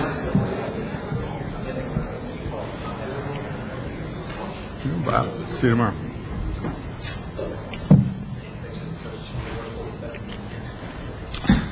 Okay, Mr. Yulovich, would you like to? Okay, thank you, sir. The guy that recommends the break's usually a hero, so I'll say it. Don't ruin it. Yeah, don't ruin it. My name is Bob Yulovich. On the agenda, it says Y, L-E-V-I-C-H, and I told Dory not to be apologetic for that. It's U-L-E-V-I-C-H. That name gets mangled a lot. A lot of people misspell it, and there's not much I can do because my wife and kids, I got to keep them. So, the name of my discussion, and I'm with the St. John's Water Control District, Sebastian River, but also like Mr. Minton, who preceded me, I've got about a 20-year history and where I'm going to get into with this. When I talked to Wesley about this, and we're working around some of the shadowing effects, toughest thing was coming up with a title. So I titled this Environmental Restoration and Water Supply to get you in. Okay. I know that there's a lot of concerns about the use of regional, but this also can be also titled a regional water supply environmental restoration. Basically what we're talking about here is the reconnection of the two water management districts, and what I'm going to do is take you a little bit, it's going to be like an episode of Lost. I'm going to take you a little bit back in the past, I'm going to bring you to the present, and hopefully before commercial break I don't kill off one of the main characters. So, in history is important. I have the dubious distinction of marrying into a pioneer family, not with a name like Yulovich, but and so I'm kind of motivated about the historic aspects. And a lot of folks, when I jump up and start talking about this stuff, don't realize that there was something before the two water management districts. And the history basically starts in the late 40s with the creation of the Central and South Florida Flood Control District. And the key words there are flood control. And basically, as you can read, House document, and then that subsequently got modified in the 50s, and it created what was known as the General Design Memorandum, a GDM, which is the Yellow Book. And the Yellow Book is the birth certificate of the project as authorized by Congress, given to the Corps of Engineers, and in partnership with a local sponsor. The local sponsor at the time being the Central and South Florida Flood Control District, who I was employed with prior to the creation of the water management districts. The GDM dealt with the Lake Wilmington Reservoir Canal System, and in that they talked about a series of reservoirs of up to 7 reservoirs, and one of them that they make specific repeated reference to in the GDM and supporting documentation is what they call the Indian River St. Lucie Reservoir. And at the time it had an estimated storage of 102,000 acre feet. And for those doing the math, an acre foot is about 326,000 gallons of water. It also talked about the C52 and the C25 system. Those of you from St. Lucie understand 23, 24, and 25 extension. And then those of you up here understand C52, L79, C54. And I think there is a reason for the dyslexia of C52 and C25 because they were connected. And as Mr. Minton said before, these districts were connected. We were one prior to the 70s. This was the Central and South Florida Flood Control District, and basically the jurisdictional area ran from Jacksonville to the Keys. They were my first employer in the state of Florida. Congress authorized the development of this reservoir system in the 50s. And then a couple things happened of significance in the 60s that caused for the cost benefits on that to shift. So subsequently they deauthorized it. The St. John's Drainage District, which is now the St. John's Water Control District, and if you leave here with one thing, don't confuse me, the St. John's Water Control District, with the St. John's River Water Management District. They're big and powerful and extremely wealthy. Okay, I'll have my staff stand up. This is me, all right? In 1973 and 74, the state of Florida created the 5 water management districts, and thus Central and South Florida Flood Control District became the St. John's River Water Management District and the South Florida Water Management District. Where those lines were drawn throughout the state was a point of hydrologic and political debate. There was some discussions that the line between St. John's and South Florida could have been drawn to a county south. And 10, 15 years ago, there was discussions in that county to the south, St. Lucie County, of potentially leaving the jurisdiction of South Florida and going into St. John's River Water Management District. If you think it's difficult or challenging to discuss things from a county-to-county level or from, say, Port St. Lucie to St. Lucie County level, imagine how it is from Water Management District to Water Management District. The system was essentially disconnected in the 70s. And as Mr. Minton and I say, you know, we've been talking about reconnecting it, and then these talks took off again in '03. We've gone through some drought periods, and people usually don't talk about water supply when they've got a lot of water. Last year in the marsh, as one of the gentlemen called our property out there, we had less than 32 inches of annual rainfall, which is 2.5 feet below average. This here is a very historic map and of the significance to this discussion. This is the Central and South Florida Flood Control Project map, as authorized by Congress some years ago. Of interest to us today is going to be the area up in Indian River County. And notice that what I call the pitchfork. For those who know the area, that little pitchfork goes around what's known as the Scotts 2000. You have Indian River County, you have St. Lucie County. And for those of you who go down and want to cause havoc in Martin County, you can also tell them, hey, I saw some old drawings where the lake was connected to C-23 down there. Basically, this is the map of the reds and the greens. And what happened over time as authorization and local support waned and development and cost benefits shifted, the greens didn't get done. So in this case up here, we're talking about a system that didn't get done. And in these areas here around the lake and all that, a lot of the greens didn't get done. A lot of emphasis went down in Miami-Dade and Broward County because citrus trees and cows couldn't vote. Although an old timer told me that at one time cows voted in Fellsmere. Hey, you know, I've been to Bean City, so. The astonishing thing, I can't say astonishing, was when I started doing this research, and I'm in my 36th year of this business. I spent almost 30 years with the Flood Control District, South Florida Water Management District, and my last 6 years have been up here running the St. John's Water Control and Sebastian districts. I haven't found out things that I didn't know. My wife says there's a lot of things I don't know, but I found some job-related issues. The preliminary engineering report is part of the general design memorandum that was printed in 1956 but was developed in the 1953 to 56 period, is an astonishing document. Because I'm going to show you things in this document that you got to remember were done 50 years ago. And it can, I mean, Henry can take this stuff and put this in the local paper up here today and no one would know the difference. It talks about St. Lucie area. It talks about groundwater recharge, the St. John's Marsh lying south of State Road 60. It talks about water has piled up in the marsh to find its way seaward, either through the sinuous St. John's, some 300 miles, or to spill over to the cracks in the ridge, to go to the east, to go to the southeast into Fort Pierce, and even under conditions which is phenomenal, to go all the way down the St. Lucie River in Alapata. And this is a 1950-something report. This is 50 years old information that's talking about stuff that we're talking about today. It talks about a fourth reservoir, and I'm just going to quickly talk about these things. Indian River in St. Lucie County. This is a fourth reservoir. They use the words, this is unbelievable, you got a core document, support document using the words conservation 50 years ago. It talks about what I call water banking, which essentially says that there will be times where you're going to have excess water to store, and there's going to be times when you're going to need that excess water to supplement a deficiency in water, at the periods that we're in now during drought. There's continual reference to the Indian River St. Lucie Reservoir.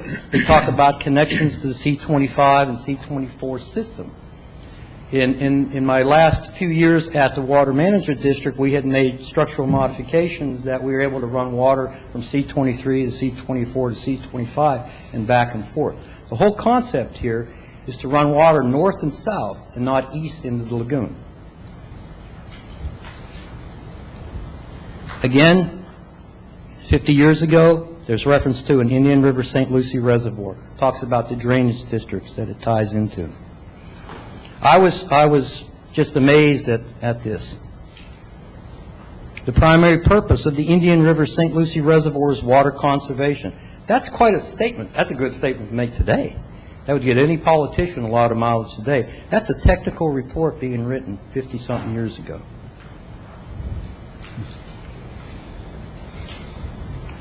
The chairman said, "Speed it up, Yulovich." So, as my friend Marvin Carter would say, let's make things right to the universe.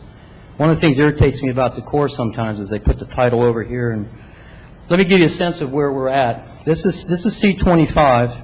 Some of these bumps were caused by my grandson bumping me as I was drawing this, but there's S98. And the phenomenal thing about this design detail memorandum, the general design memorandum that was written 50-some years ago, those of you in St. Lucie County that are familiar with C25 extension know that there's a structure out there called S99. S98 is the twin to that structure. That purpose of S98 was to control the reservoir that they talked about. That was never built. That was deauthorized. This is a 1957 document out of the general design memorandum. I'm going, Gary. I'm going. Give you another idea of where we are relative to things. This is right out of the document, 1957. There is C25. There is S98. You have the Indian River Farms Drainage District. You have State Road 60. There is your reservoir area that they're talking about. 1957, you had in existence North St. Lucie, Fort Pierce Farms, Indian River Farms. Okay, you did not have the St. John's Water Control District or the Marsh, as people referred to at that time. C25 was never built out here. If those of you know, C25 now parallels alongside the turnpike known as the C25 extension.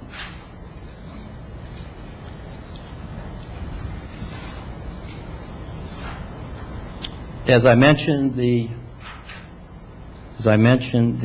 turnpike and other matters created a deficiency in the cost benefit, which then shifted the priorities off of the beneficial financial arrangements between the federal sponsor and the local sponsor. That X is in the wrong place. I'll blame it on my grandson. So what are you talking about, Yulovich? Why all the history? Okay, let's go back. That was Lost Episode 1. Now, Lost Episode 2 is, let's reconnect the two districts. And why do we want to do that? Well, it was good 50-something years ago, and it sure sounds good today. Throughout the discussions on this, no matter where I've given this discussion, the primary, and these are all, I wouldn't say one's over another, I have my preferences. Reduce freshwater stormwater discharges in the lagoon. And if you're not buying into this, if you're not supportive of us, then don't. You improve the capability to move water north and south rather than east to the lagoon. We have a saying in the management of the water districts that when you get a storm in July and August, you pump and dump. When you get a storm in late September and October, you have to think about water conservation. And I have a saying is what you let go today, you may need in May. And we're struggling at that point today with deficiencies in water supply. You reduce the nutrient loads into the Indian River system's estuary. You stabilize salinity regimes. Now, I'm not smart enough to come up with that. That's actually from one of the DEP people who heard my first presentation and had a eureka moment jumping out of their chair saying, this is a great idea. You improve surface water storage. You come up with alternative water supplies. Through your increased storage, you increase the residence time, and there's a direct relationship between increased residence time to greater nutrient removal efficiency. And then the last component is you get positive groundwater recharge. By not taking it out and having surface water there to recharge it, you are coming up with that. So those are what I call the three winning aspects of the reconnection theory. Again, if you remember, I had talked about water banking. I came up with that term. I understand there's some people who have abundance of money that put in during deposits, and when they need it, they can take it out. The same concept can be applied to water. There's periods of time where you have abundance of water. You could store it, put it in a repository, and then withdraw it during times of need, such as today. We got together with the water management district. Some of your county staff have been involved. It's been like a roller coaster. It depends, like I said, you don't worry about water supply until somebody puts you on restrictions or your grass is dying. So we got together and they said, what do you think? And I said, well, I see three phases. The first phase, the most critical phase, is the feasibility study. How crazy is Yulovich? You know, and when I initially looked at this, I kind of remembered the 50s document and figured about 102,000 acre feet in that category of water that can be potentially kept from going in the lagoon. And Mr. Grandy, you know, looked at the fiscal part of it, and he's correct. So, you know, I'm of the school, every drop of water I can keep out of the lagoon is a benefit to the lagoon. So if you got 100,000, well, what the water management districts did was they said, okay, we'll buy into that part, and they actually funded a engineering firm. Both the district cooperated and funded, and they came back with a feasibility study and an assessment of this theory, and which is, I believe, in the hands of both staff. And they said 100,000 was extremely conservative. Under good conditions, that number can be 350,000 acre feet of water, and probably under worse times, maybe 150,000 acre feet. So, my reputation intact, we said, what's the next stage? And I said, well, then we need to talk about a conceptual design, and that's where we're at today. Both the water management districts have spoken. I do not speak, please, I do not speak for either one of the water management districts. I believe both of them are excited to the point that they're willing to pay for conceptual design and do some further assessments on how this will look and where it will be. Now, the last thing you want to do is start drawing a map and say, hey, let's put a reservoir here and there. I found out a long time ago, willing sellers today are not willing sellers tomorrow, and willing sellers that weren't yesterday may be today, and that's even true in this case. The last phases would be, obviously funding and construction. Senate Bill 444 provides funding for alternative water supplies. You're dealing with the surface water supply component. There's opportunities to go through and hit all the goals of the reconnection with this. Again, so what's that got to do about today? Well, I listened to the Indian River County meeting that they had, Joint Water Management District, and I left there, somewhat puzzled and concerned about some of the valid issues that the county and the residents had about water storage. Wesley knows my background and he knows about some of the things we've been working on, so he told the Cloud Grove folks, why don't you go talk to Bob and learn about this? Because my first concern about Cloud Grove was, what's this going to do to this vision? And can we mesh this up? So when they came in, and this isn't one of their maps, this is a map that I got off of somebody, I forget who. And we're getting that glare, but basically there's been a lot of local questions about that 1,400 acres up here. As you can see, you've got the Cloud Grove, you've got the C25 system. This is the C25 extension actually down through here. This is the marsh, this is the reservoir out in the marshland. There's not much water storage west of I-95. There is a small component of the Comprehensive Everglades Restoration Project in the C25 basin, and one of my concerns and criticisms of the project in the past when I was at the Water Management District, it seems to have be rather deficient in the northwest quadrant of St. Lucie County. It just seems that a lot of the activities occurred in Martin and some of St. Lucie, and I used to get in trouble down there wondering why one county always seemed to get ahead of the other. So I'm going to bring your attention to this. So I talked to the folks came and talked to me, and I said, what are your intentions with that 1,400 acres? And they said, well, we initially were thinking about using it for borrow material for Cloud Grove. And I go, oh, well, a hole is the first start of a reservoir. And they agreed with that. So I said, what do you think about potentially turning that into a reservoir instead of developing it? Or developing it or modifying your development on that and allowing that to be part of the system.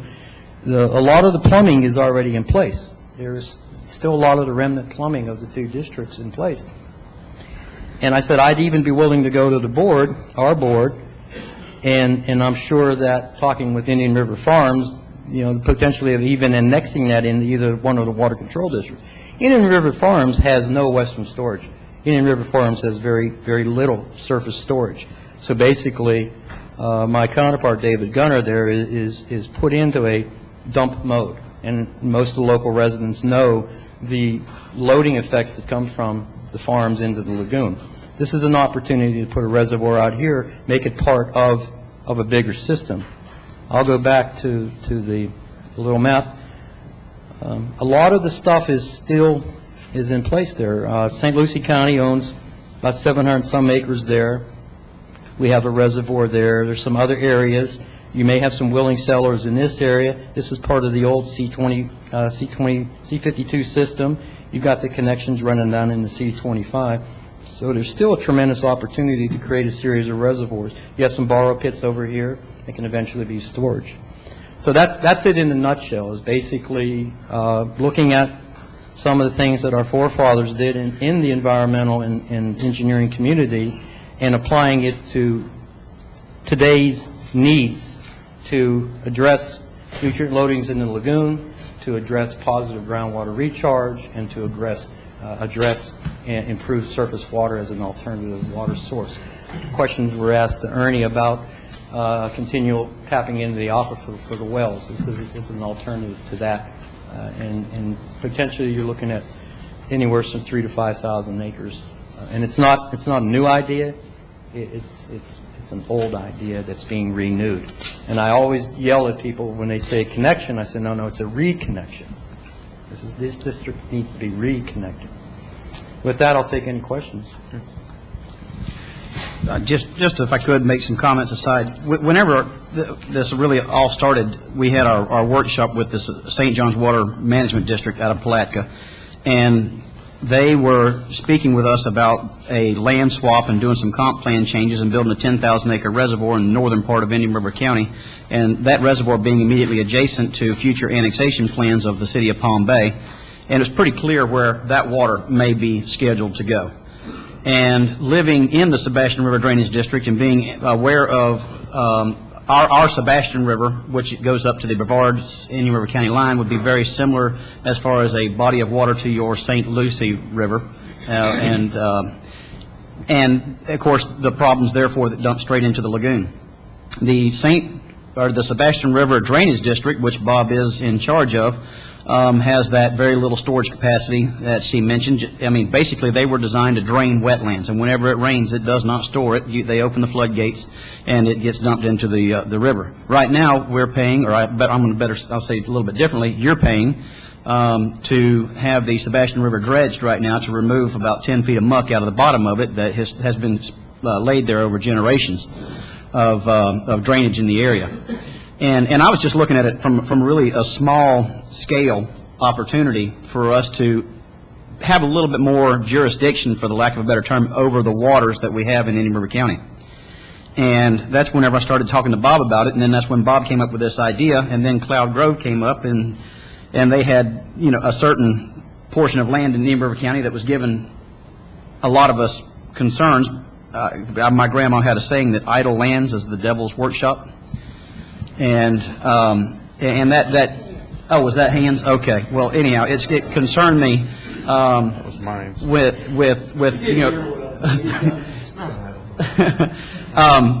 but it concerned me with what their future plans were, and if there are none, that's fine, and if this is available, that's fine, and if not, there's certainly other opportunities. But the long and short of it is we have a set of straws. We have straws in the form of canals that are used to drain right now. And they drain simply from the Indian River and St. Lucie County area directly into the lagoon. And this would give us an opportunity to do one of two things. Either A, pull that water back up and store it for our own consumptive purposes, or B, pull that water back up and have it filter the way Mother Nature intended it to filter, which is to the north through the St. Johns River all the way out through Jacksonville, or to the south, and have it properly filter and flow through the Lake Okeechobee system somehow. As far as the siting, and that's also key, is you know, and I don't use the word perfect other than describe my wife, that's an ideal location there. It really is. I can't speak for Dave at the farms, but there is a need in about storage in the Western Basin, and it has just so much potential. As Wesley said, that you know, the opportunity's there. Now, when we made some of these initial presentations in '03, I told the folks that were listening you had a two-year window because land prices would drive you out. Again, that's part of that roller coaster effect. There's been legislation that's given some funding capabilities. I think it's a great goal. I can go back to the reconnection benefits, but you know, that's about it in that regards. So I thank Wes for turning the folks on to me, and the people I talked to took it back to their corporate, and they're sitting in the audience, and they said that they were receptive to letting that land go into a purpose such as this. But you know, there's basically the project's goals in a nutshell. Yeah, I just have one quick question, if I could. How many 300,000 acre feet in gallons? I mean, that's what we've been talking about. Multiply that times 326,000. I got my shoes on, Bob. Help me. So I didn't come from out of town with a briefcase. so multiply 300,000. Barbara Figaro from St. John's, Doug helped me. She had mentioned a daily amount. You were at this meeting. I forget what that was, but that's a lot. We got a few engineers in the room, I'm sure. Yeah.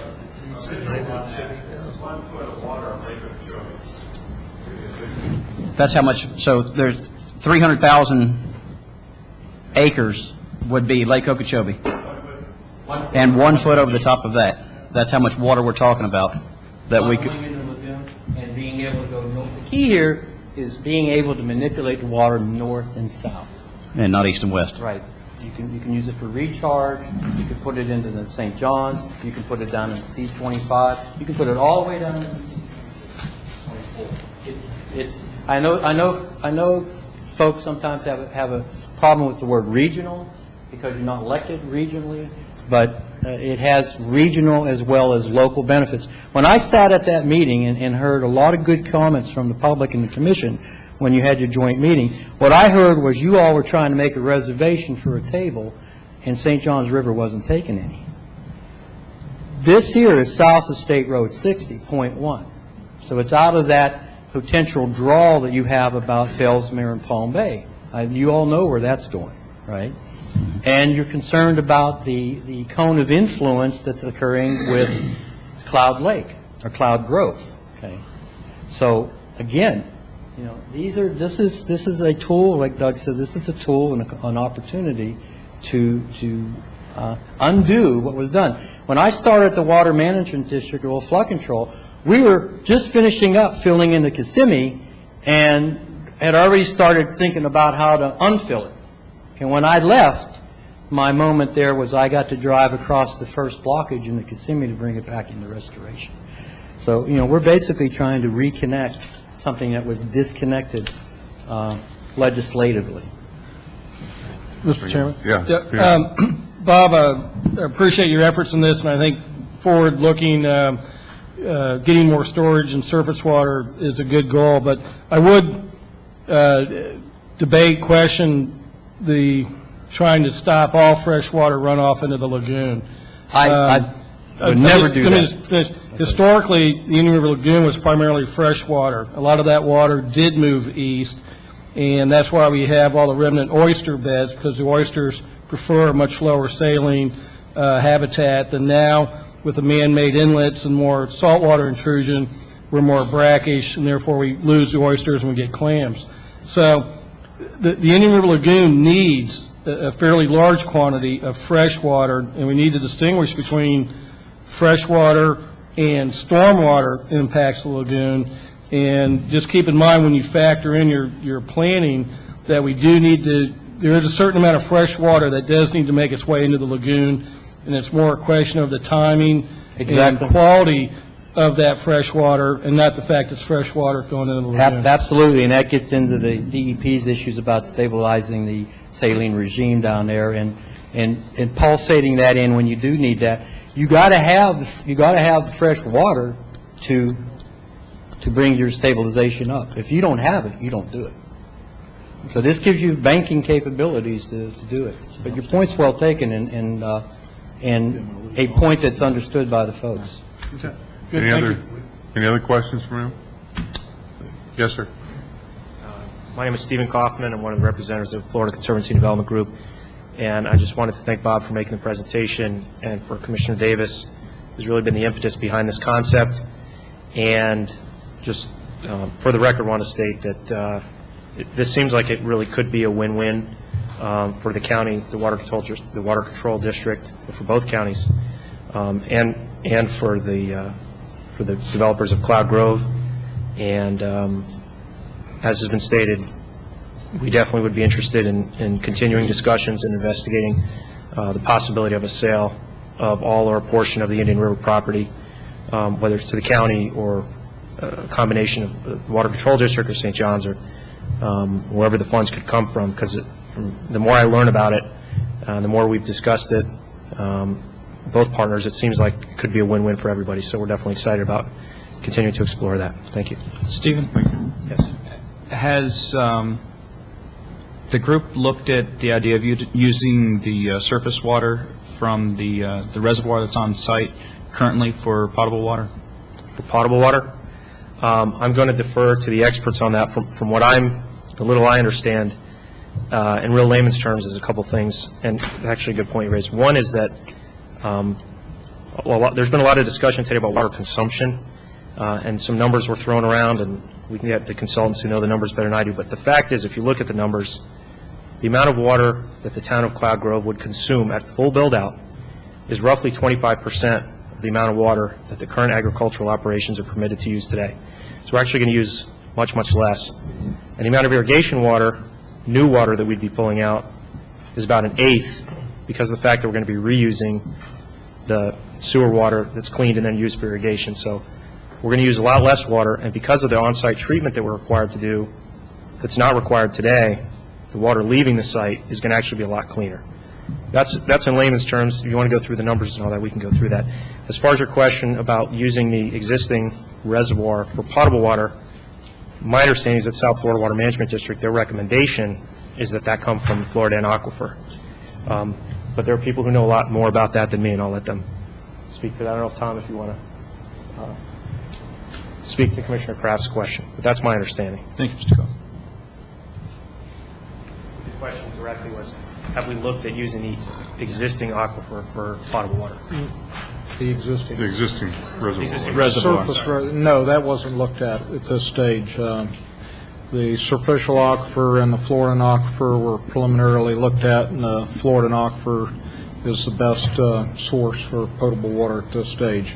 But could certainly look at the surface water reservoir if it were there. Any other questions? I do have one more technical question, Bob. How many feet, say if you have an acre, how many acre feet can you get? Do you go up with a berm? Do you go down? You would have to do a combination. In the old days, they didn't like things deeper than 4 feet, 4 to 6 feet, and then they realized how expensive land was. So now you look at 10 to 12 feet as storage depth, but you also would tie this into stormwater treatment areas, which would be a fluctuating 0 to 6 to 18-inch type of nutrient removal zone. Very similar to the relationships that South Florida has with the Comprehensive Everglades Plan, where you have deeper reservoirs transitioning out. So it's a combination of reservoirs and stormwater treatment areas. But yeah, you're going to have to get into a berming situation. You're going to have to get into maintenance and all that. And you all heard my philosophy on putting the penny behind the fuse or rewiring the house. Again, you're at one of those points in your commission, both commissions. You know, you can stick a penny behind the fuse and hope the house doesn't burn down, or you can start thinking about rewiring it. Would an average be like maybe 6 to 8 feet? Just I'd as a- say probably a little deeper in the deeper part of the reservoir, 10 Mile Creek. Is that right, Michael?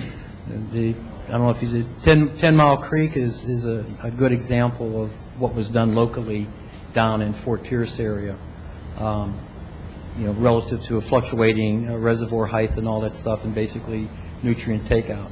Because you want to get the sediments to fall out, because your concern again is if I'm going to use water to replenish and balance my regime in the lagoon, I want good water to do that. So if I have my residence time and have my fallout and handle that stuff at the source, the point source, then I've got a better chance of what I'm making my lemonade with being better water.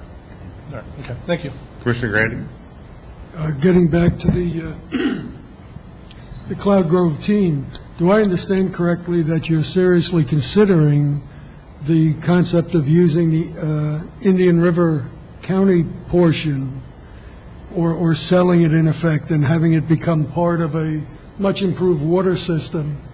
And at the end of the day, what we would wind up with is a 30,000 person city, which for visualization is, I believe, 3/4 of the size of the city of Fort Pierce, working on a dirt road to the south and Indrio Road east and west, and nothing else.